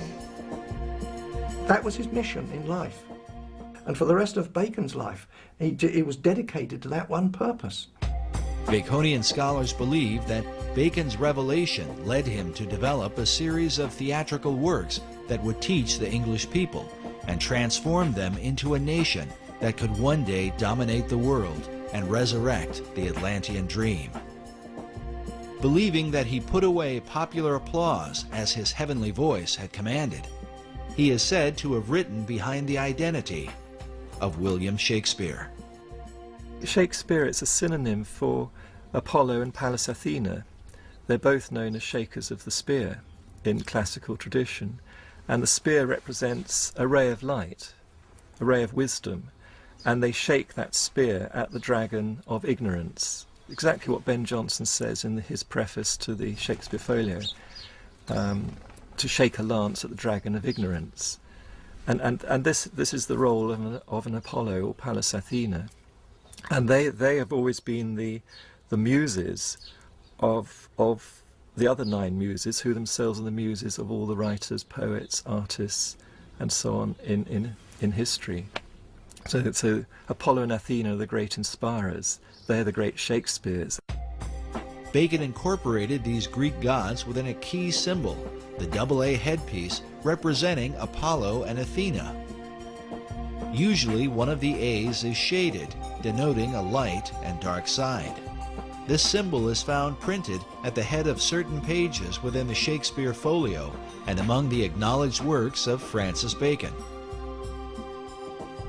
Of the two polarities, Apollo and Athena, it was Athena that seemed to dominate Bacon's imagination. Pallas Athena was, she shook her spear at the eyes of ignorance, so she was the spear shaker. Now, she's always been known as the spear shaker. That was long before the time of Bacon. Back to the Greeks, the spear shaker. So he took that name, spear shaker, and just turned it around to make it Shakespeare, and it used to be written with a hyphen, and then it became one word, Shakespeare, as the name of the playwright for those Shakespearean plays. But what of the real William Shakespeare, the Stratford man whose name has been revered for nearly 500 years? His writings have been attributed to a number of other authors, including the playwright Christopher Marlowe, Edward de Vere, the 17th Earl of Oxford, and even Queen Elizabeth herself. But Sir Francis Bacon seems to lead the pack of would-be bards, with well over 200 books, essays, and pamphlets on the subject, many of which insist he is the real and true Shakespeare. Meanwhile, Baconian scholars argue that the Stratford man simply lacked the experience and education to have written the works that bear his name. There is a mystery, because when you look at the plays, everything that's in them and what lies behind them in terms of experience, knowledge, and so on like that's expressed through the plays, and the philosophy in the plays, and so on like that, they do not match up with what we know of the life of the actor. In fact, the life of the actor is quite well known. There's quite a lot of research been done on William Shakespeare Stratford, so a lot is known about his life, and none of it matches up what you can deduce from the author from the plays themselves. In fact, the more we find out about the life of the actor, the worse it gets. Here you have a guy who is barely literate enough to make a mark, much less write his name. His mark was only existent in 5 documents. There's not a single letter either from him or to him by any of his contemporaries. How can this guy have written the greatest literary works in the history of the world? It just didn't happen. Whoever's the author certainly knew about certain things happening abroad in the royal courts, in France, in Italy, and in Spain. Not only taught the workings of the court, but the intrigues as well, and who would know that? Certainly not a play actor like the William Shakespeare. There's no way that man could have known the intrigues that went on inside the court. But Francis Bacon did. He was well familiar with it. He was brought up in the court. You can't just say, oh, genius did it all. It's impossible for genius alone to do that. You've got to have all that background experience, knowledge, and so on, to get something like the Shakespeare plays. There's even a quote from one of the justices, one of the English justices, that it's clear that from the Shakespeare writings that the author had to be an attorney, because there is not a single legal error contained in any of them. He writes, the author writes naturally as if he's a lawyer. You know, it doesn't just put in legal terms here and there just to suit the story. It just legal terms and the whole legal jargon just rolls off him absolutely naturally, as if he's used to living in that environment all the time. Well, that doesn't fit the actor from Stratford. There's just no way the historic William Shakespeare could have written these plays. There's only one person who could possibly be the author of those plays, which is Francis Bacon. Yet wouldn't the colossal size of all the plays, poems, and sonnets be too much for Bacon himself to complete, especially while becoming a lawyer, launching modern science, and writing the many other works attributed to him? This could be where the Knights of the Helmet took part, as evidence suggests that the plays may have been the collective effort of Bacon's literary society. We know from historical records that Bacon actually had a literary group around him. Some of them were actually paid, employed by him, and others just did it voluntarily. A big group. Why? You know, why did he do that? You know, you don't employ a lot of people, all writers, poets, artists, and as well as cipher experts and so on. You don't employ them for nothing. So what did they do?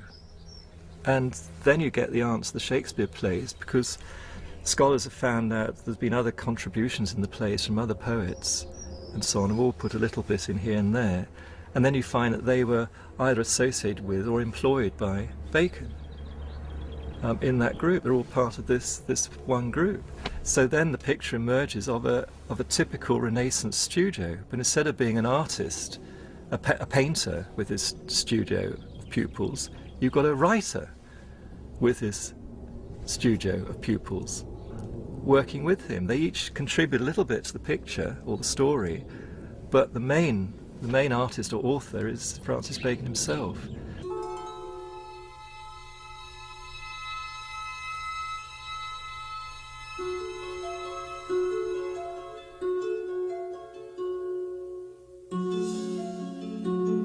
But in the town of Stratford-upon-Avon, people come from all over the world to view the birthplace of the man considered to be the greatest literary mind of all time.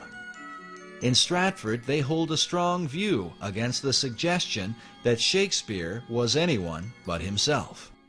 It's a conspiracy theory, and it's all aimed at toppling the greatest writer who's ever lived. There is a Shakespearean trust in England, and these are people who are dedicated to the cause of supporting and maintaining that William Shakespeare, the actor, was the actual playwright.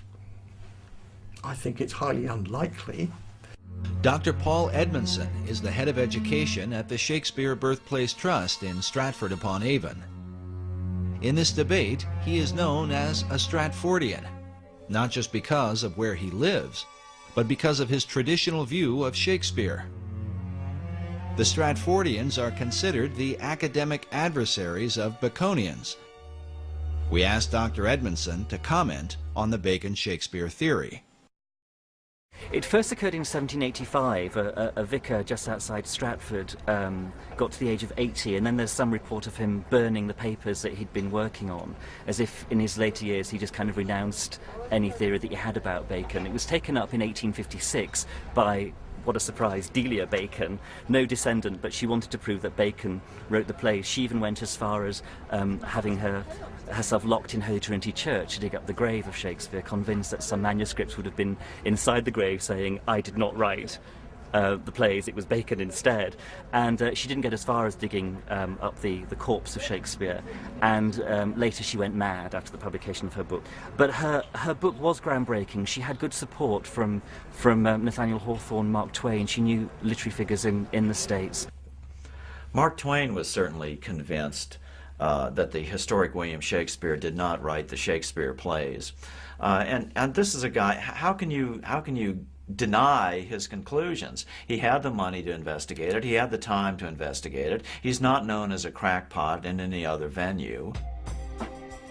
In 1909, Twain took up the Bacon-Shakespeare controversy with his own book titled Is Shakespeare Dead?, in which he questions the reputation of the Stratford actor in his lifetime. He's saying that in Shakespeare's own life, no one regarded him as being important or famous or a brilliant playwright or anything like that. It was only 2 or 3 generations after his death that suddenly the historic William Shakespeare became a big deal. So however, the plays enjoyed immediate success and immediate prominence. So how do you explain that? That's simply not true. There's all sorts of evidence that he died and that he was remembered after his death. First of all, there's the very significant memorial bust in Holy Trinity Church, which not only is an early likeness of Shakespeare to give us a sense of what the man actually looked like, but it also mentions him as a great writer. On the inscription of the monument, "See living art," but paid to serve his wit. I'm paraphrasing there, but it mentions living art and looking at the page rather than the monument, which is an echo of, or prefigures possibly, the commendatory verse of Ben Jonson, Shakespeare's friend and contemporary playwright, at the front of the first folio. The first folio is the first time Shakespeare's works are gathered together after his death by his friends. That's crucial. What is equally crucial is that the 2 tributes mentioned by Dr. Edmondson did not come about until years after Shakespeare's death.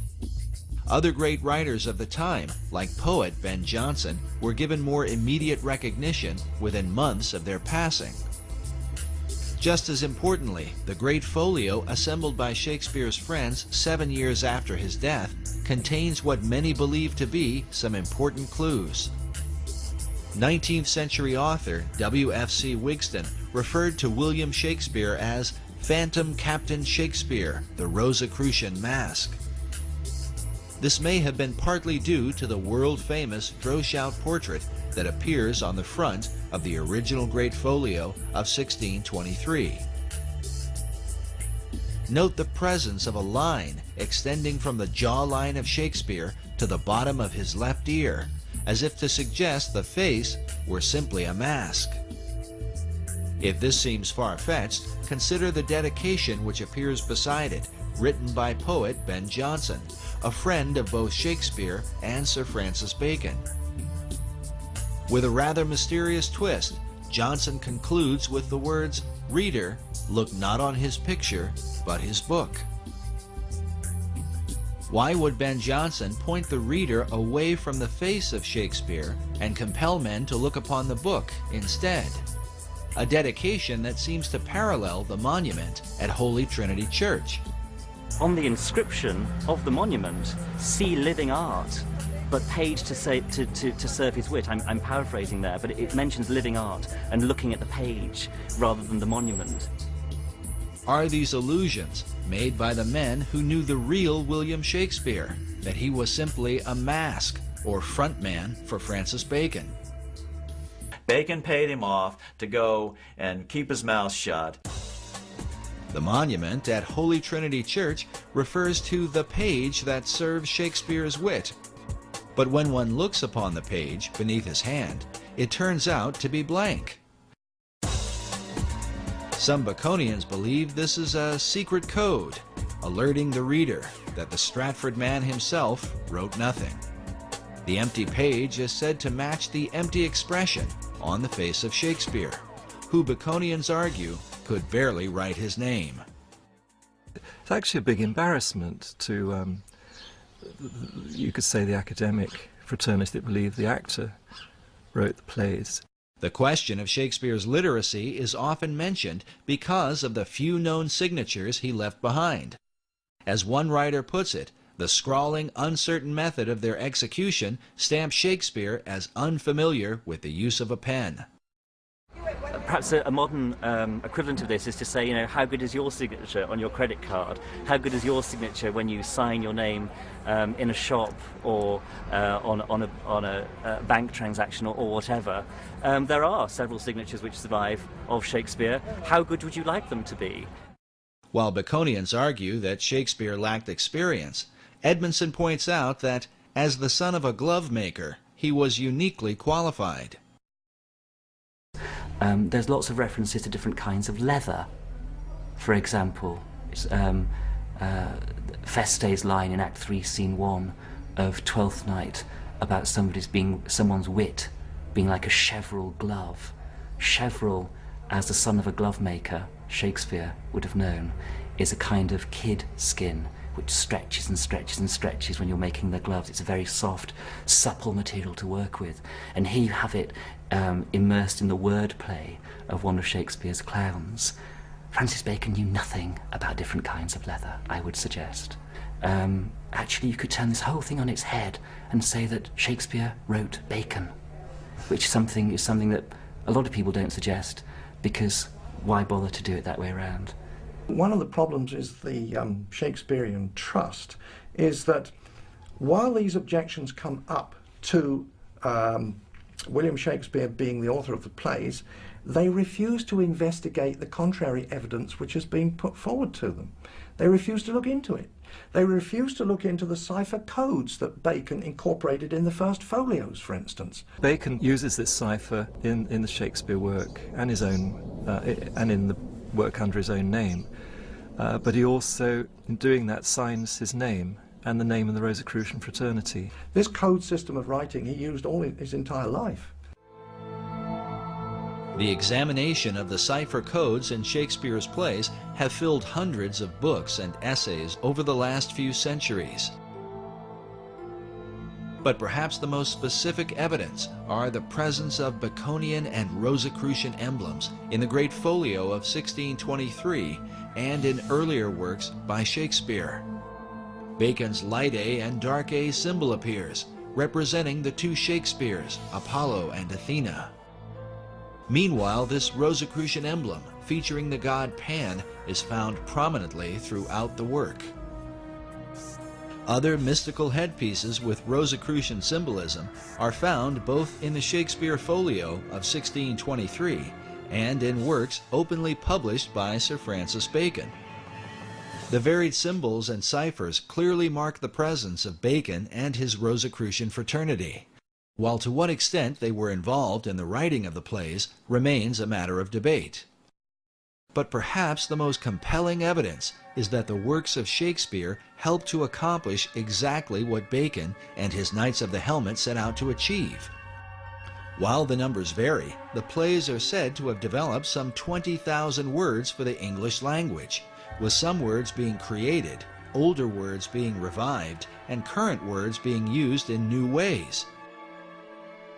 Could the actor from Stratford, with a limited education, have accomplished this coincidentally?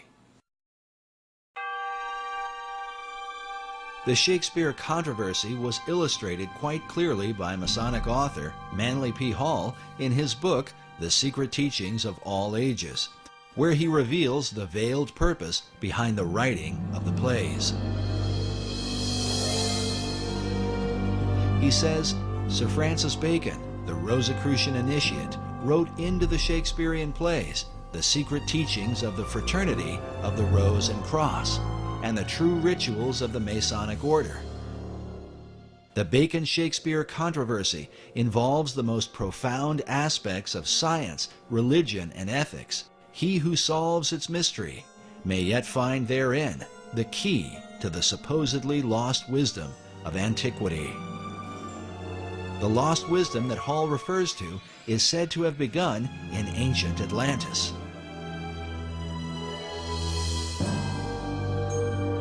Is this the real key to understanding Shakespeare?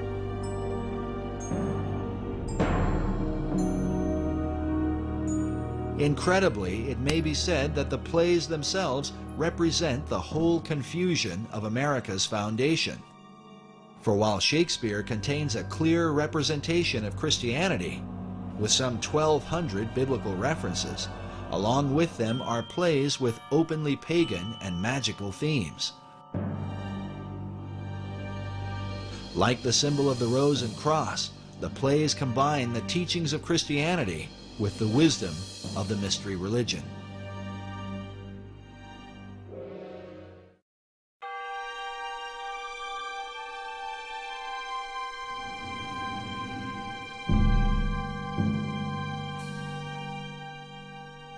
The purpose in blending religions in this way might have been to avoid the wars and conflicts that have afflicted men over the centuries.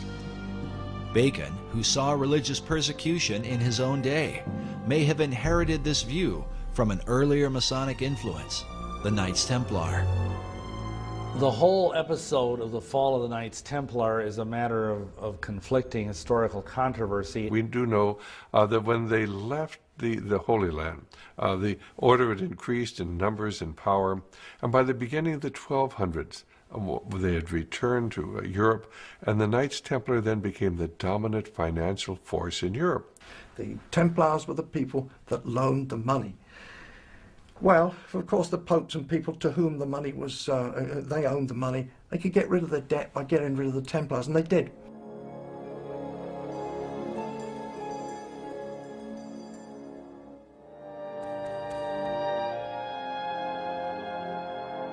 But in addition to the issue of debt, the Templars were accused for embracing certain religious doctrines they had picked up during their time in the Holy Land.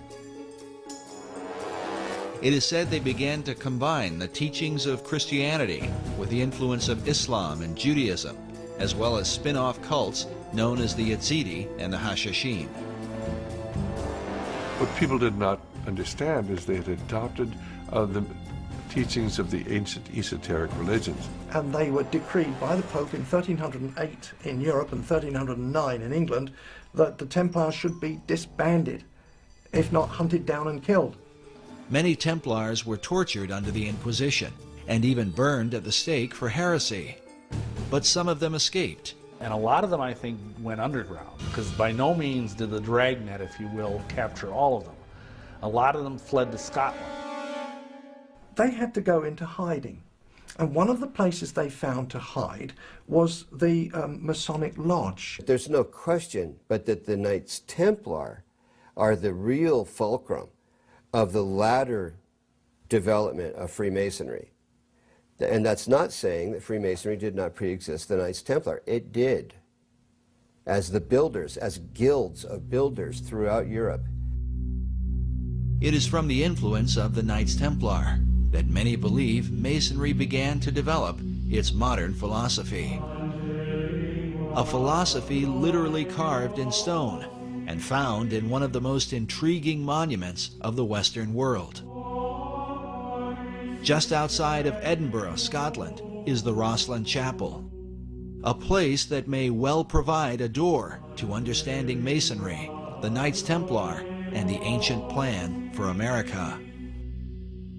It very conclusively demonstrates a profound relationship between Scotland and the Templars and the Freemasons, which is not really any big revelation.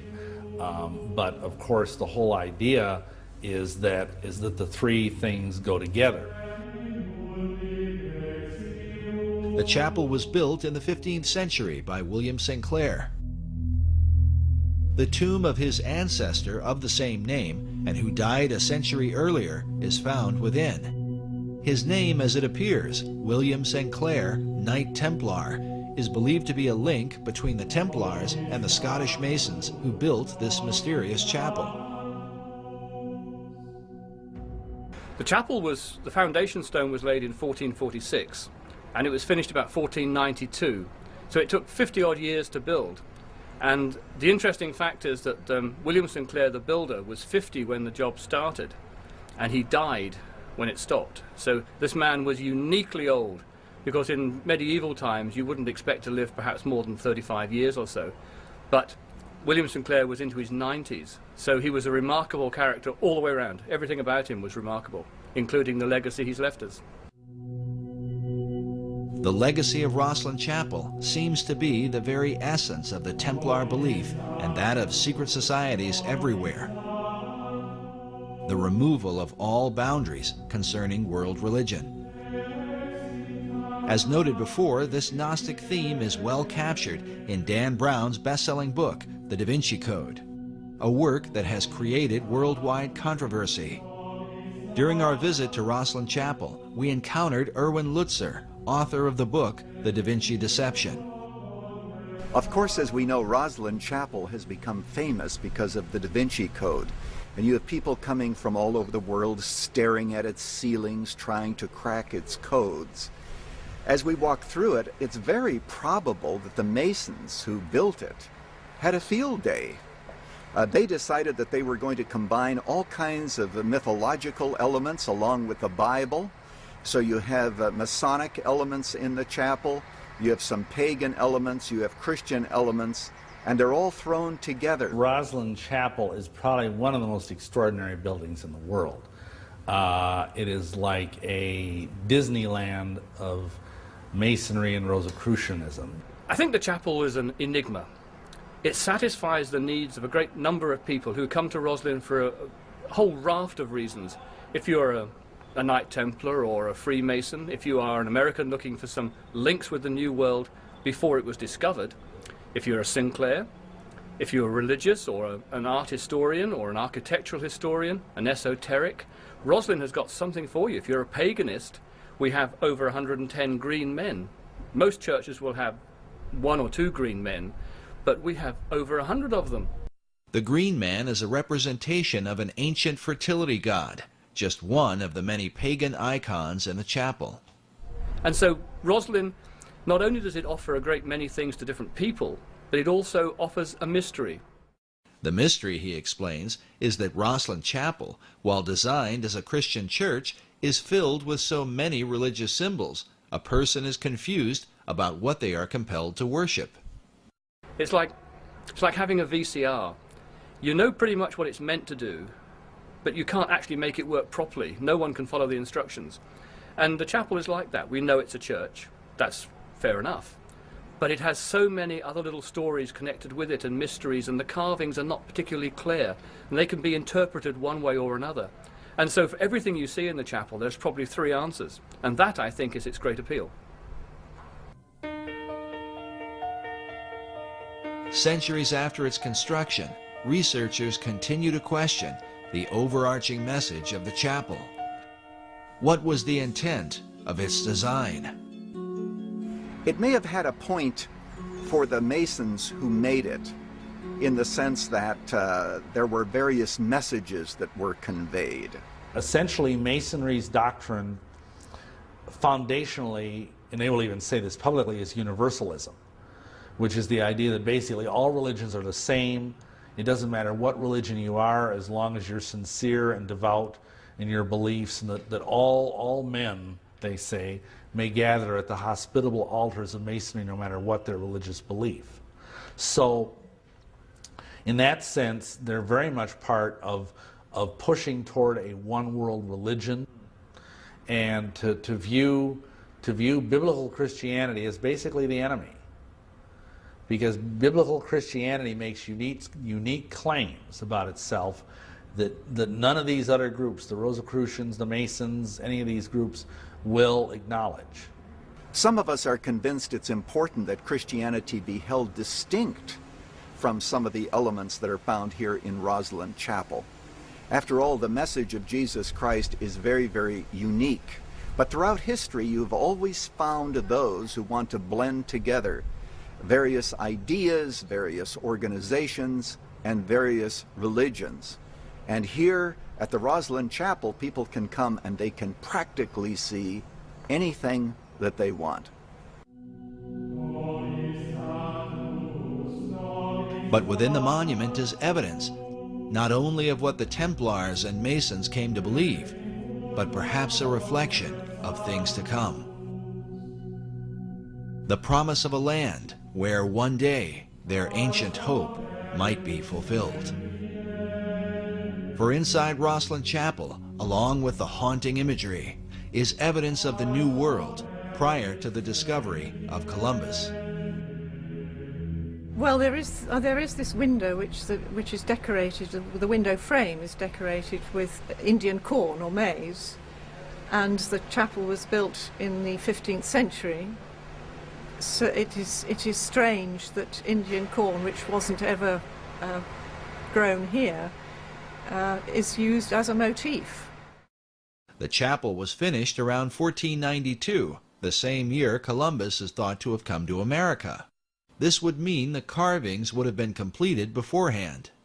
But how did the Masons who built this chapel have knowledge of Indian corn, a crop not grown in Europe and indigenous to the New World?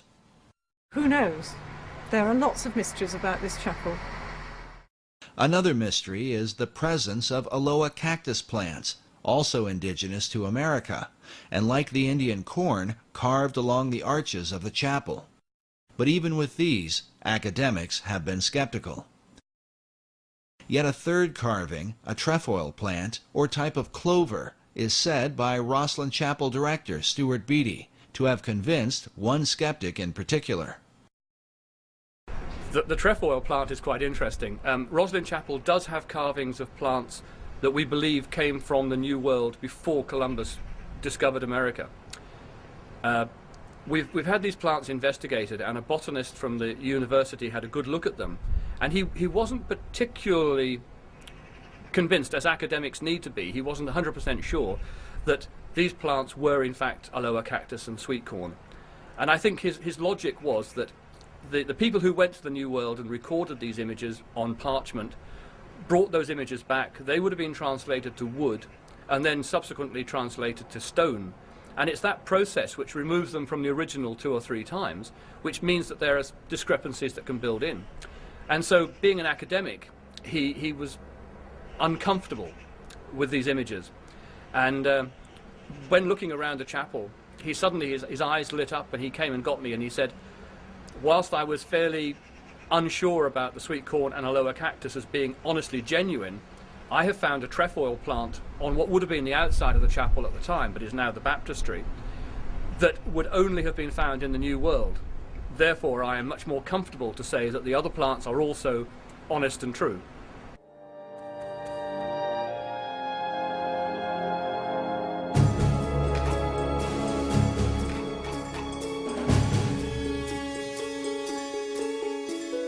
When the Templars were arrested in Europe, many of them are said to have escaped with a great fleet of ships that were never to be found. Could they have made their way to the New World? If so, they could have handed down this knowledge through secret societies to men like Francis Bacon, and before him, Christopher Columbus. some people believe that Columbus didn't just accidentally stumble onto America, that some secret society which he had access to had knowledge of the existence of the continent of both North and South America. Was Christopher Columbus a member of a secret order? Some researchers point to this painting that depicts Columbus with his left hand in a Kabbalistic gesture, denoting the left-hand path of the initiate, meaning the path of darkness or secrecy. In addition, the ships of Columbus sailed to the New World adorned with red crosses on a white background, the symbol of the Knights Templar. Columbus's wife was the daughter of a famous Knights Templar line that passed along what are called portolands and cartographs that Columbus had direct access to. And we know that he robbed the Portuguese and brought all of those portolands to Isabella and Ferdinand. What I'm suggesting is that people knew about this new Atlantis. They knew at the time of Columbus and before the time of Columbus. But did the secret societies involved view the New World as Atlantis of old? And if so, from where did they develop this idea? Was it only from Plato's account? Or from a belief more deeply rooted in America's secret history? In his groundbreaking book, America BC, Harvard professor Barry Fell reveals the presence of ancient Europeans in New England and the American Midwest as far back as 800 BC. The author uncovers evidence of ancient Celts and Druids with travelers from Spain, Libya, Carthage, Rome, and Egypt, all of whom came to the New World centuries prior to its so-called discovery by Columbus. His research exposes that the all-seeing eye was present in places like Vermont and New Hampshire long before the New Order of the Ages was declared. Does this stand as proof that America was indeed known by the ancients, and that its destiny has been the plan of secret societies from long ago? Sir Francis Bacon believed it was his mission to reform the world in preparation for building paradise on earth, to lead mankind into a new age. And Bacon himself called himself the herald of the new age, which is the title of Elijah. And in tradition, Elijah is said to come again and again to prepare people for the coming of the Messiah, or coming of the Christ, which has many different interpretations. As shown before, the Masonic Christ is perceived as the hypotenuse in the 47th proposition of Euclid.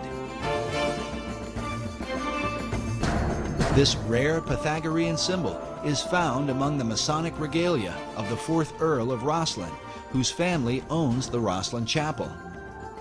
Oddly enough, this same emblem forms the heart of the design for Washington, D.C., known as the L'Enfant Triangle.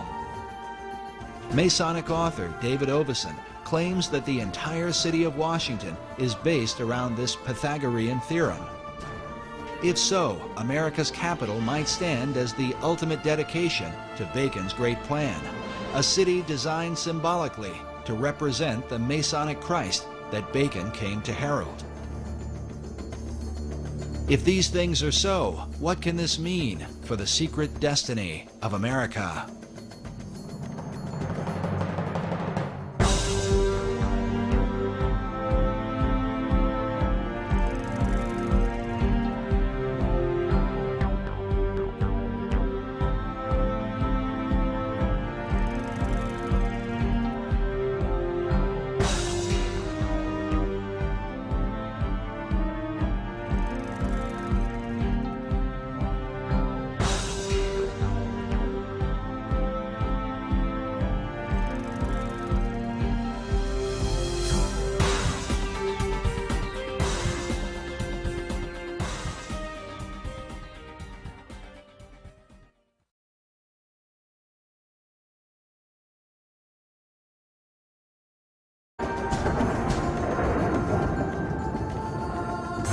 Researcher Jim Allison believes this alignment may be a part of something greater. Let me say this, I think it is very unlikely that the alignment is coincidental. According to Allison, the alignment of cities and ancient sites are part of a series of great circles that encompass the Earth. These circles are supposedly like lines of power upon which significant sites are built. The simplest example, the most obvious example of a great circle, though, is the equator, because it runs around the center of the Earth. It runs due east-west. Meridians of longitude, which run due north-south through the north and south poles, if you extend it all the way around, those are also great circles because they run through the center of the Earth. Allison claims that mystical sites like the pyramids, Easter Island, the Mayan and Aztec cities are all built upon these great circles.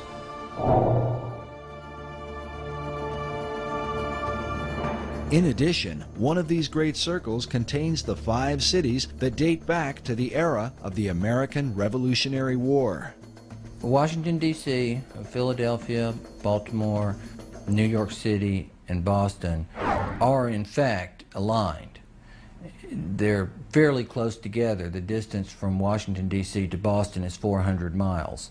And as a result of that, you can see the alignment just on a flat map, because the curvature of the Earth is not so much over that distance to distort it. But on a three-dimensional map, it's even clearer. But is this just a curious coincidence, or could there be some hidden meaning behind it? In the 1920s, an Englishman named Alfred Watkins noted a series of straight tracks or lines upon the Earth's surface that seemed to connect the ancient monuments and holy sites around the world. What he found was that in a number of cases, a number of these monuments were aligned in dead straight lines that extended from a few miles to, in some cases, many miles. He coined the term ley lines to describe and to explain these alignments. Watkins believed that there are some type of grid lines that run through the Earth, of lines of energy or magnetism or electromagnetism or some other kind of attraction over the Earth, and that's what he described as ley lines. Watkins believed that the builders of these sites were aware of these lines that ran through the Earth, and that they intentionally built these monuments on these lines. While Watkins' findings were not openly received by all, his views have been most often embraced by members of the esoteric community. In the occult, there's this concept of ley lines, L-E-Y, which are lines of force that some people say are like the acupuncture points of the Earth.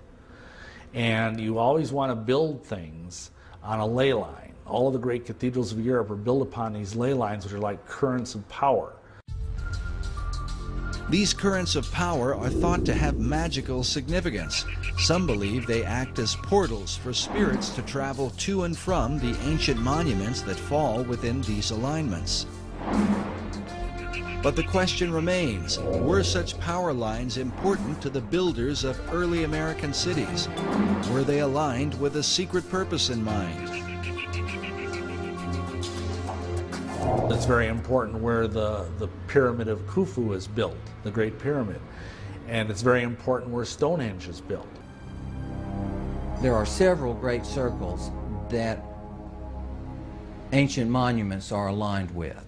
And in some cases, ancient and modern development is aligned with. Extending the alignment from Boston to the northeast towards Europe, the alignment crosses over the Atlantic and crosses into England and crosses over Stonehenge, which of course is one of the more significant monuments, certainly in England and arguably anywhere. Can it be coincidental that the early colonists built these 5 cities in perfect alignment with each other and in perfect alignment with Stonehenge? Allison admits that many of the ancient monuments are aligned on ley lines or great circles within a fraction of 1 degree, a distance that sometimes equals 15 or 20 miles. But in the link between the Old World and the New, there is a zero deviation between the 5 American cities and England's mysterious Stonehenge. According to Allison, they are perfectly aligned.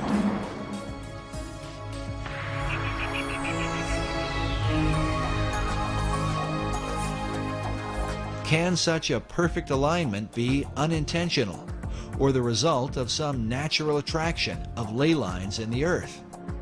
There's some dispute about that amongst people who studied these ley lines as to whether the builders were aware of an attraction and they built it for that reason, or whether there was possibly an attraction that they were unaware of, but nonetheless caused them to build these sites in alignment. But the simple fact is they are aligned. But the evidence continues. America's capital city, Washington, D.C., is said to be positioned on the 77th meridian west, considered a sacred location referred to as God's longitude.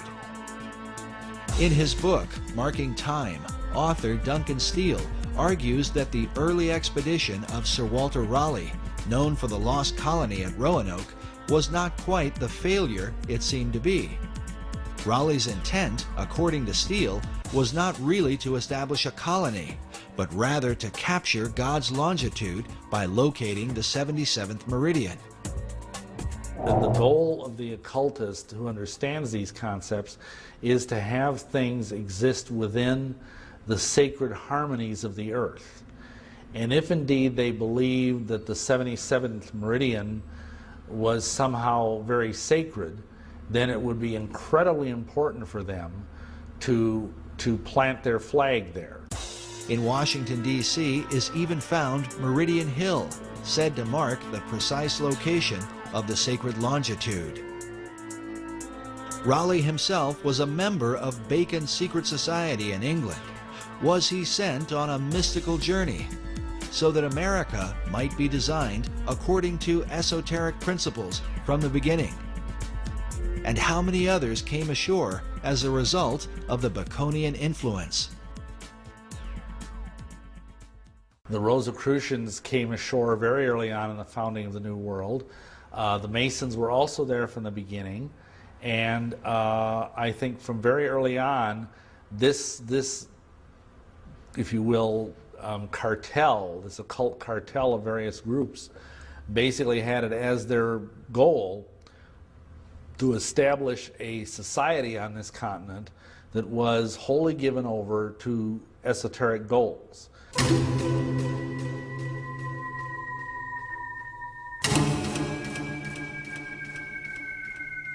The Rosicrucian Order, with its modern headquarters in San Jose, California, has for centuries been linked to Freemasonry. Well, you have to understand that Freemasonry is simply the modern-day manifestation of the ancient mystery religions. The ideas of Masonry have been around literally for thousands of years.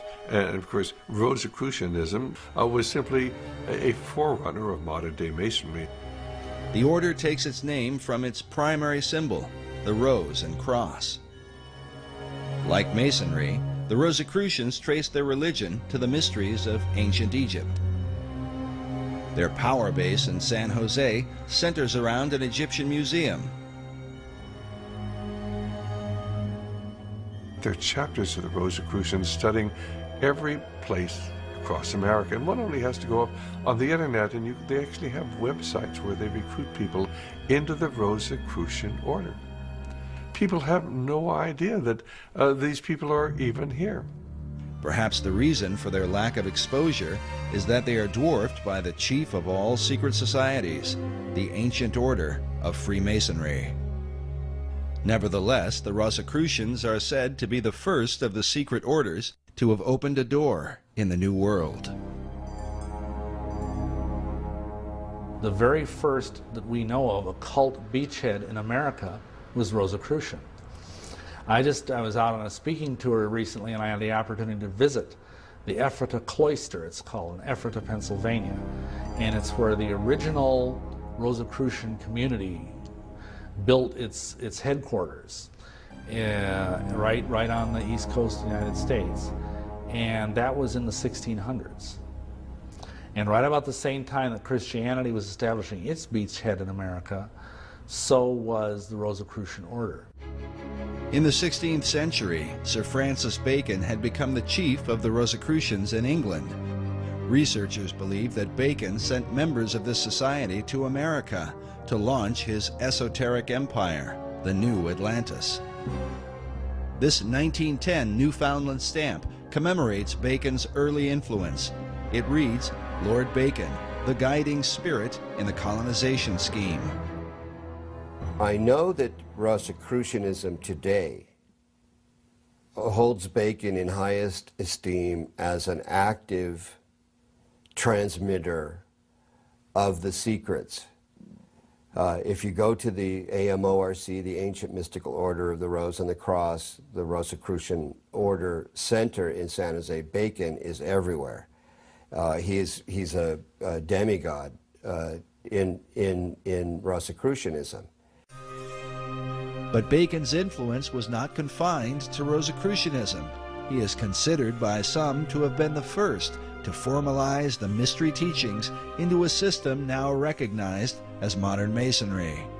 So Freemasonry up to that point had been very much involved with just the craft of building buildings. It had been a guild in this country, and each country had their own type of Masonry or Freemasonry. There was no sense of it being a worldwide fraternity where religious belief or race did not matter. Before that had been very racial and very religious, but Bacon turned it into a truly international society. This international society would also come to the New World. And while Bacon's Rosicrucians would maintain a position of careful anonymity, the Order of Masonry would stretch its hands in America to the very heights of power. Nowhere is the Masonic presence more clearly seen than in the design of America's capital city, Washington, D.C.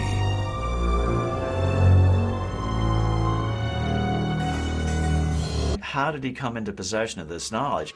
Did Francis Bacon outline the course of the New World before its time? And if so, by what power was he inspired to do so? While there are no states or cities that bear his name, his mysterious influence has compelled some to call him the real and true founder of America. His founding of America was really through other people who were following his work, following the program he'd laid out. Bacon was the head of Freemasonry and Rosicrucianism. He had a huge influence through being the chief of the Rosicrucian fraternity at the time. He had huge influence on the birth of modern Freemasonry, and many of those Rosicrucians actually went into Freemasonry at that time to lift it up to its new level. And Freemasonry has a major influence on the founding of America. While many of the early settlers came to work the land for the cause of religious freedom, there were with them secret societies who came to the New World with another agenda.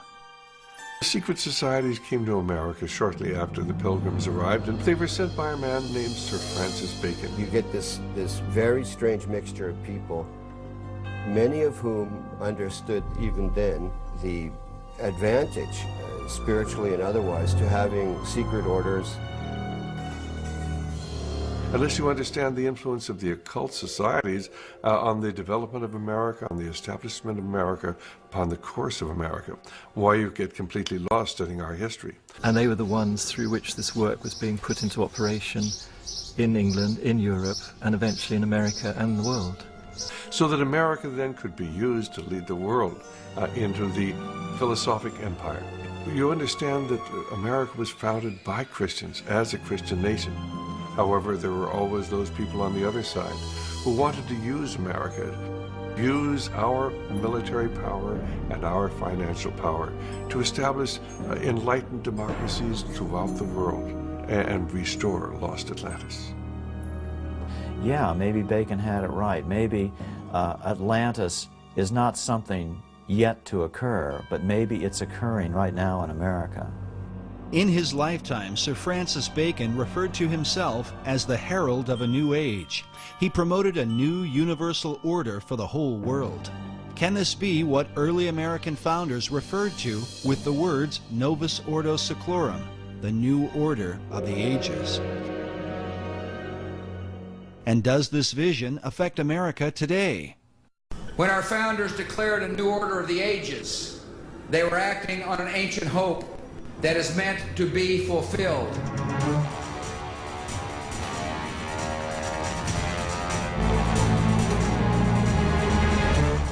As America marches forward, spreading democracy throughout the globe, is she merely promoting freedom or fulfilling an ancient plan? Is she following a course planned for centuries by men who believe she is chosen for a secret destiny?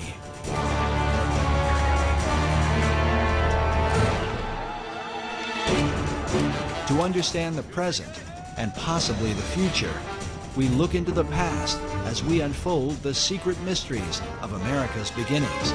Can America be the new Atlantis?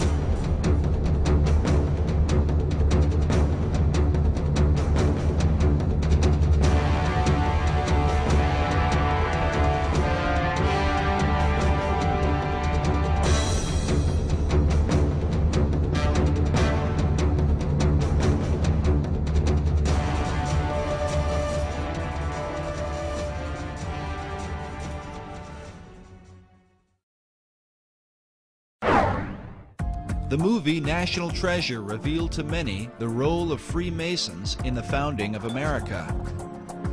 Often seen as a shadowy organization with hidden agendas, Masonry was portrayed in a positive light. Was this coincidence, or could there have been something behind it? I think there's probably a little something behind it.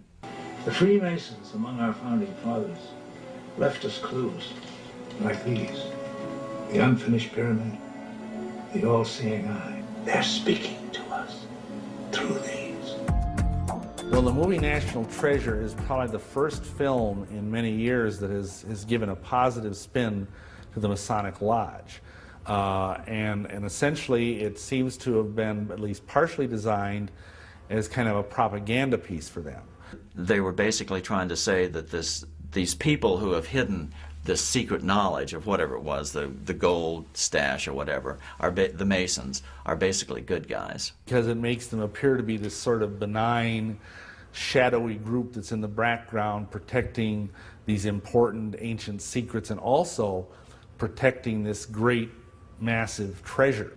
It was fairly accurate in its Masonic elements. You can tell whoever made the film either was a Mason, and of course there's a lot of Masons in Hollywood, or else had done a lot of research. Screenwriter Jim Kauf, who developed the storyline for Disney Pictures, claims no Masonic connection, yet some researchers are not convinced.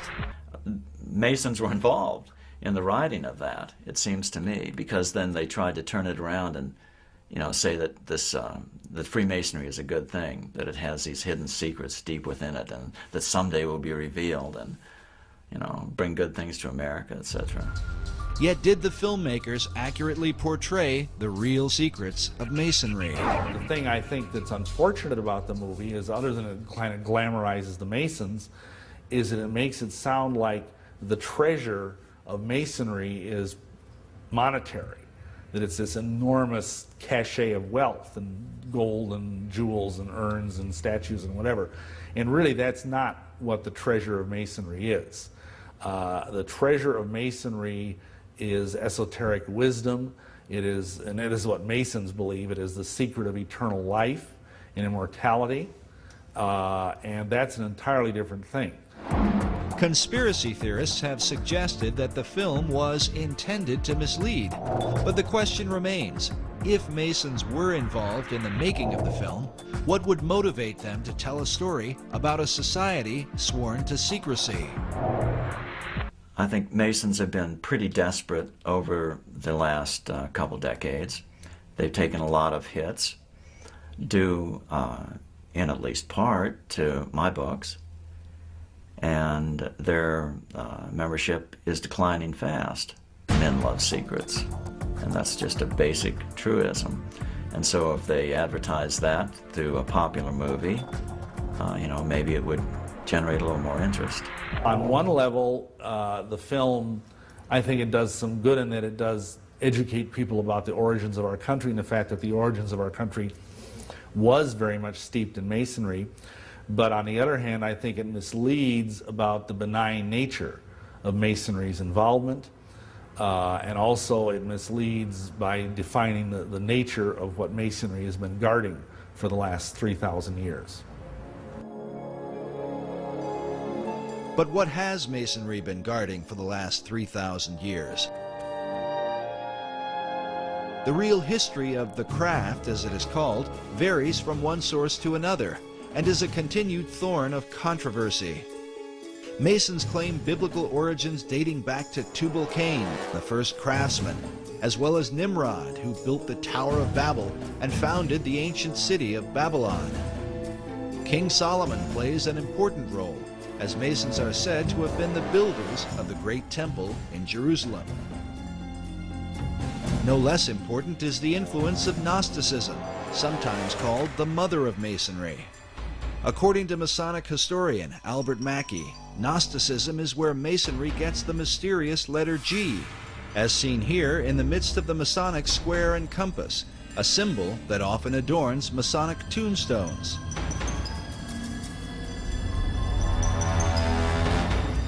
Known for rejecting the biblical Gospels, the Gnostics claimed to be the real Christians, an issue the apostles spoke vehemently against in the New Testament.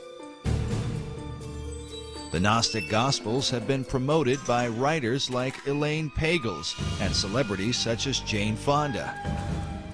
It was the Gnostic teachings that formed the heart of Dan Brown's blockbuster book, The Da Vinci Code.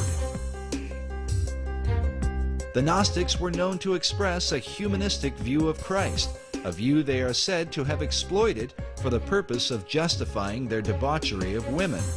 Hence the tales of Jesus and his alleged relationship with Mary Magdalene, a view often attributed to the Gnostics and repeated in Brown's controversial book.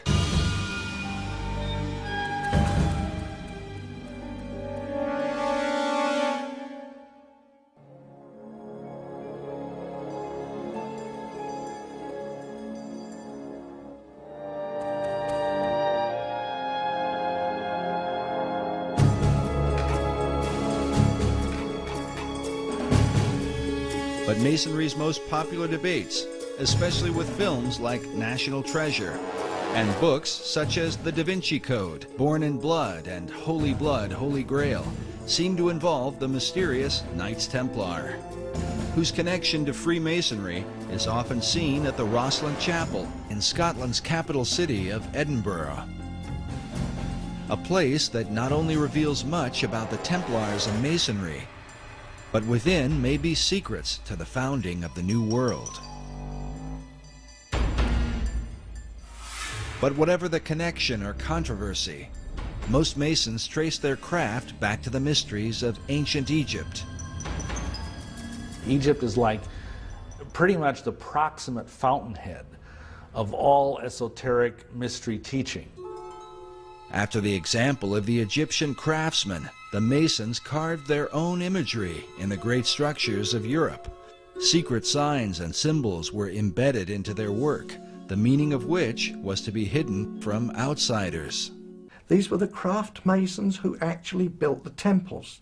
If you look at European architecture, you know, all those big cathedrals in Europe, Cologne Cathedral in Germany, Notre Dame in Paris, Salisbury Cathedral in England, and all those beautiful cathedrals were all built around the 1200s and 1300s.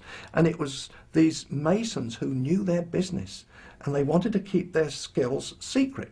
All the great cathedrals of Europe were built by stonemasons who had an understanding of esoteric lore, and they're basically riddles in stone. When Masons came to America, they practiced their trade in the same way they had in Europe, embedding secret codes within the design and foundation of the American colonies. Some believe this may account for the geographic location of the 5 great Revolutionary War cities. In particular, Boston, New York, Baltimore, Philadelphia, and Washington, D.C. have all been built in perfect alignment along the eastern seaboard.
Throughout recorded history, mankind has dreamt of building the perfect society, an empire that might somehow satisfy the needs of every man. An ancient legend cast the shadows of one such society that is said to have existed long ago. 2,500 years ago, the Greek philosopher Plato set down a dialogue called the Critias. He recounted the story of an ancient Greek poet and statesman named Solon. Solon had journeyed to Egypt in search of wisdom to help the government of his beloved Greece. The Greeks had been beset with factions and troubles, so Solon took counsel from the priests of the city of Sais.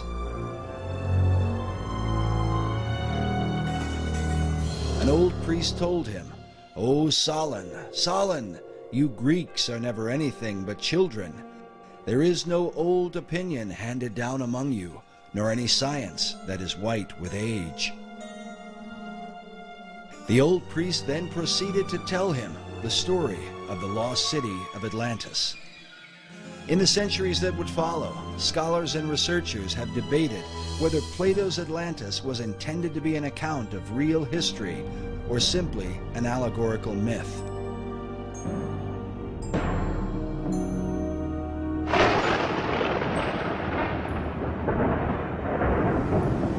Some even suggest that Atlantis was really the antediluvian world, the wicked society destroyed by the wrath of God in the great flood of Noah. In the 20th century, Plato's account was further supported by Masonic philosopher Manly P. Hall. Hall claimed that Atlantis had once been a vast and mighty empire that extended to the whole world, a philosophic commonwealth of nations that one day was destined to be rebuilt. But who would rebuild it? And exactly who was Manly P. Hall? Manly P. Hall was probably the most highly esteemed occultist and Freemason of the 20th century. He understood the secrets of the ages long before he ever joined the Masons. Was really the foremost authority on the occultist side of Freemasonry, the deep, dark side of Freemasonry, the one that most Masons never ascend to. I can't really think of anybody close to him. Manly P. Hall was one of the leading people within this whole other world that we talk about. Hall authored over 200 books and is said to have given some 8,000 lectures on ancient philosophy. He is perhaps most remembered for his contribution to the mysterious Brotherhood of Masonry. Upon his death in 1990, the Scottish Rite Journal, a Masonic publication, noted that he was often called, quote, Masonry's greatest philosopher. Among his teachings was that contained in Masonry and all the secret orders was the ancient wisdom of lost Atlantis. Hall wrote that for more than 3,000 years, secret societies had been laboring to create a background of knowledge necessary to the establishment of an enlightened democracy among the nations of the world. According to Hall, these societies could be traced back to ancient Egypt and had for centuries known of a secret place hidden from the eyes of common men, a place that would one day be revealed. In the 17th century, as settlers were colonizing the New World, Sir Francis Bacon, the leader of secret societies in England, set down his classic work, The New Atlantis. While archaeologists and treasure hunters have searched the globe looking for the lost continent, 400 years ago, Bacon, like many of his contemporaries, believed that Atlantis was America itself. Well, Bacon, to me, was really fundamental in the American colonizational scheme and its connection to the new Atlantis concept.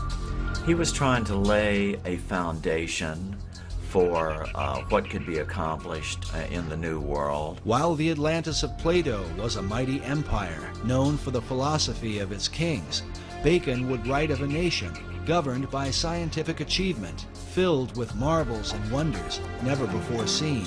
Bacon was talking about this new nation, talking about submarines, talking about unimaginable weapons of war, talking about flying machines and tall buildings.